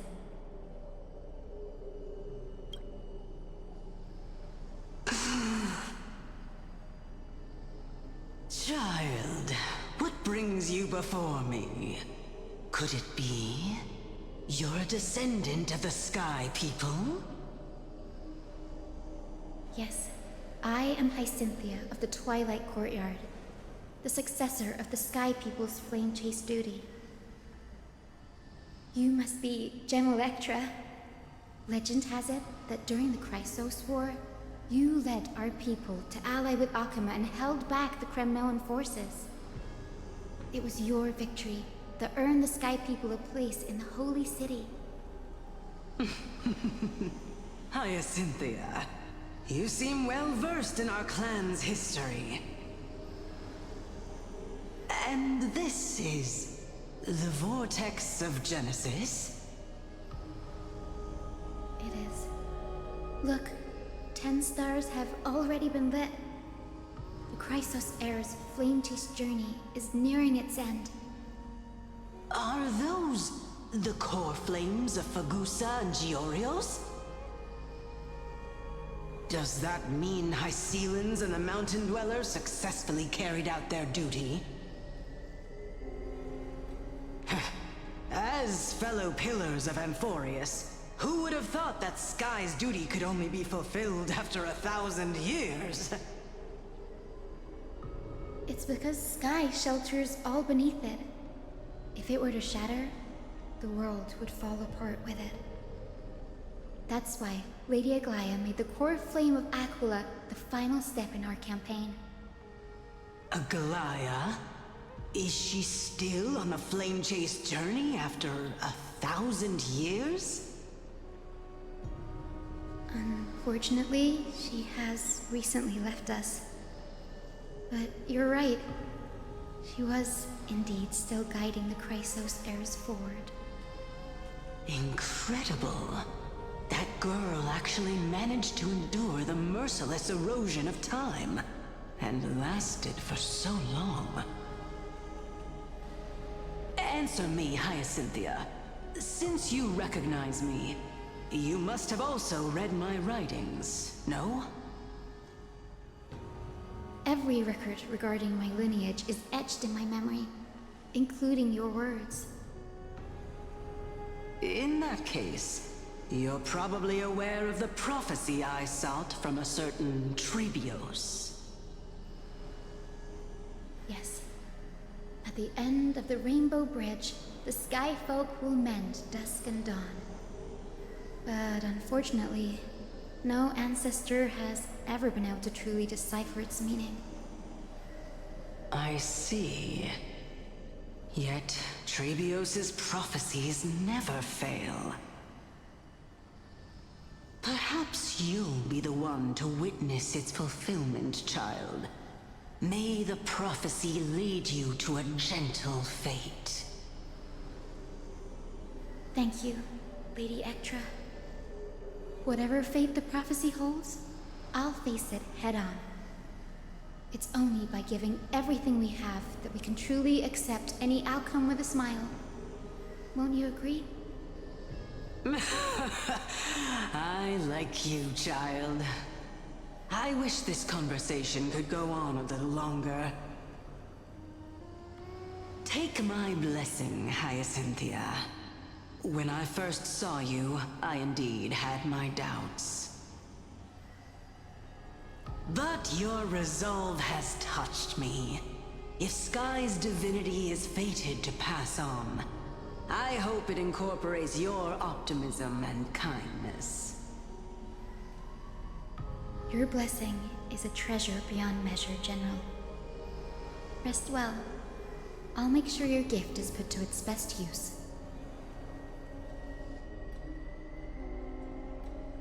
General Ektra is so different from how the records described her.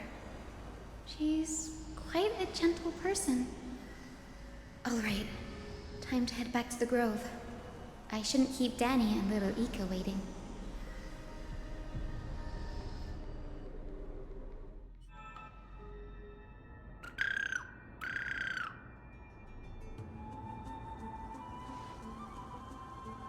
It went great.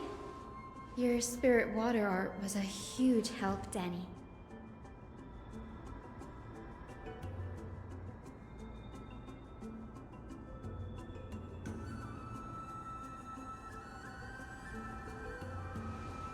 What's wrong, Danny?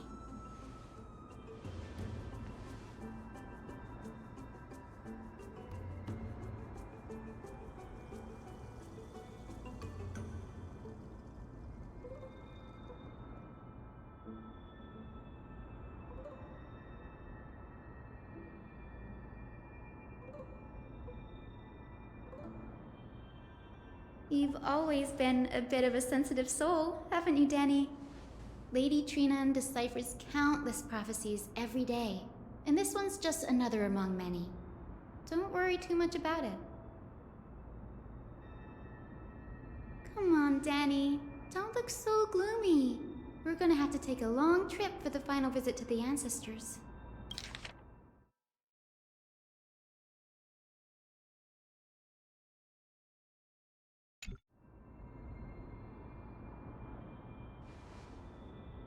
Our final stop is Lord Mighty's home, Castrum Kremnos.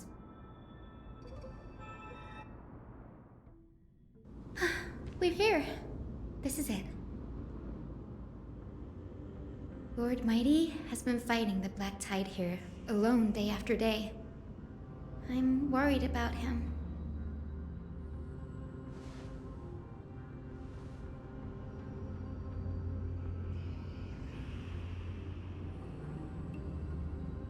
That means he hasn't been consumed by the Black Tide's madness yet.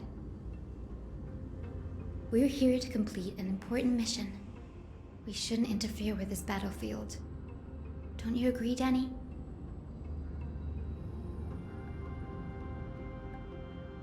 There. That sleeping spirit is my grandmother. Yes, my grandmother Jacintha was a warrior. She represented the Twilight Courtyard in the Kremnos Festival. She fought her way through every challenge and reached the final stage of the Kremnos Festival. She was just one step away from securing a peace treaty for the Skyfolk, but was ultimately defeated by the champion warrior of that time. I've never looked too deeply into the details of such ritualistic violence. The scroll simply described it as a glorious duel. But behind the glorious duel was a tragic end. Not long after the festival, my grandmother's injuries worsened, and she passed away far from home. This prophecy tablet was left here by the Kremnoans to honor her final wish.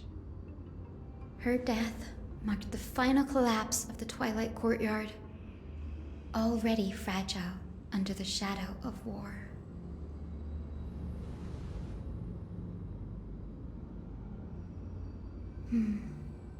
Was Lord Gradaros.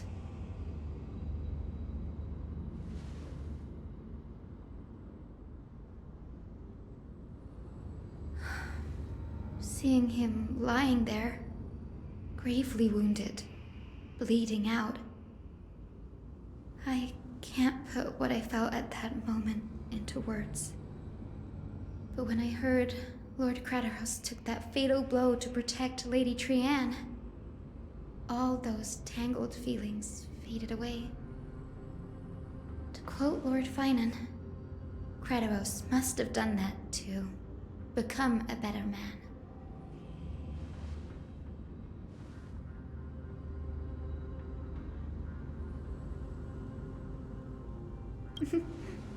You're getting better at this, Danny. In her final diary entry, my grandmother wrote that when the moment of destiny comes, a descendant of the Sky People would deliver the message of their departure to her spirit. I wonder what she'd think when the one awaking her turns out to be her beloved granddaughter.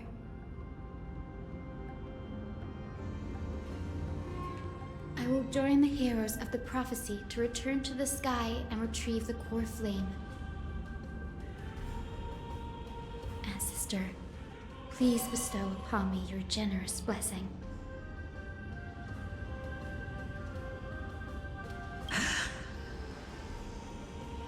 Is this the world of the living? Wait. You... Could you be... Grandmother? It's me. You're Hyacinthia. Hyacinthia, my little hummingbird. Why? How? Why is it you who awakened me? I have never imagined this. I thought I would feel happy for all my ancestors when this day came, but now... I can't even experience the joy of seeing you again. Do you remember that you and Father took me to my very first skyride when I was 8? Back then, you wanted me to pick one accessory out of 4. The sun crown representing nobility, the storm bracelet symbolizing strength, the ice ring embodying wisdom, and the radiant pendant signifying kindness. Grandmother, do you remember the one I chose? You spoke an innocent little prayer, infusing a faint thread of light to that modest pendant. Yes, and I remember how surprised you were. In all those centuries, no other child of the Sky People had ever made the same choice I did. Hi, Cynthia. There was a time when I thought you were a timid child. You never had much interest in swords or battle and had no relation to that fiery determination and strength in our blood. Yet I've told myself, that's not a bad thing. If my hummingbird could live her life in kindness and optimism, then it'd be a good thing. I never thought the burden of retrieving the core flame of Aquila would fall to you. Don't worry about me, Grandmother. I believe what makes someone a Skyfolk isn't just outstanding strength, but the capacity to shape the world. When the world cried out for a hero to challenge the gods 1,000 years ago, Zeliosi stepped forward and began the flame-chasing era. And now, as the flame chase journey nears its end, this broken world is crying out for something else. Healing. Isn't it poetic? A saga that spans 1,000 years, began with Sky, and will also end with Sky. You're still as optimistic as ever, just like when you were a kid. If your mind is set, Hyacinthia, then carry your resolve through to the very end. Return to the sky with my blessing, and watch over this world on the threshold of salvation. Grandmother, thank you. But I have one last request. Speak, Hyacinthia. We should still have some time. Before you go, could you tell me the tale of the Sky Hero once more? Just like you used to.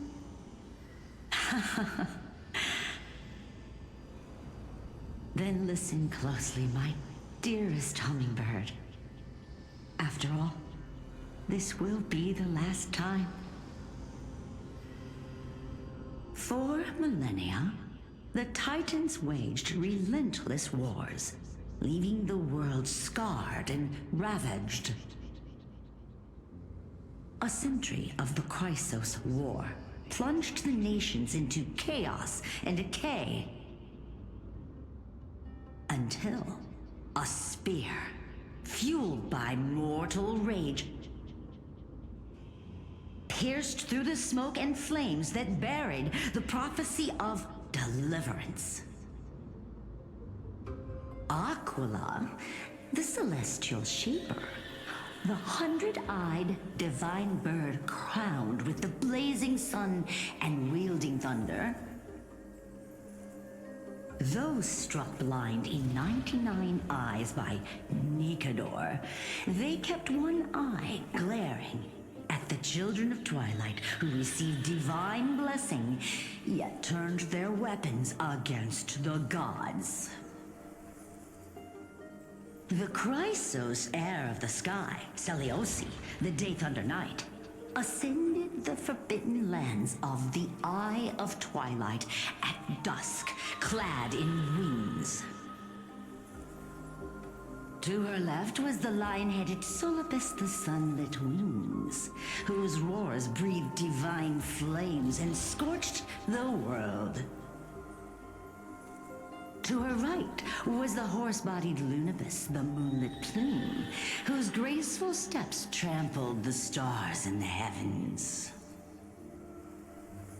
The one warrior and her two beasts challenged the ruler of the sky, determined to seize the divine core flame through plunder.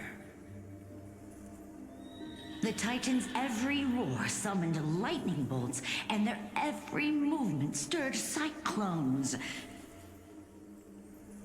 The wounded Titan's blood poured down like boiling rain upon the world and converged into scalding torrents. In the final moments of battle, the sun's wings set the Titan's wings aflame, while the moonlit plume sealed the divine body. The battered hero of the sky, with her wings broken and her body covered in wounds, struggled to lift her spear and pierced the last monstrous eye. The Titan's divine body crashed to the ground, and with it, the sky tore apart like fabric, about to fall with its god. The fear and pleas of mortals urged the hero of the sky to rise again. Celiosi, the Day Thunder Knight, the first of the Chrysos heirs to slay a god in this world, charged into the crumbling body of Aquila with her two fearless winged companions. She merged with the Titan, holding up the sky once more, only to leave behind a powerful message for the world. My descendants will be blessed and cross the Rainbow Bridge back to the sky. At the end of the prophecy of Genesis, they will reclaim the core flame from my hands.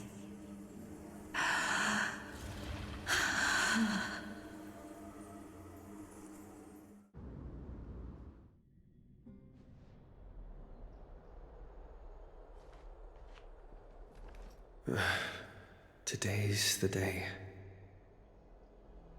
Wow, I didn't expect it to be so lively up here. Are these people here to send off the Chrysos heirs? There's Finan. Let's go talk to him.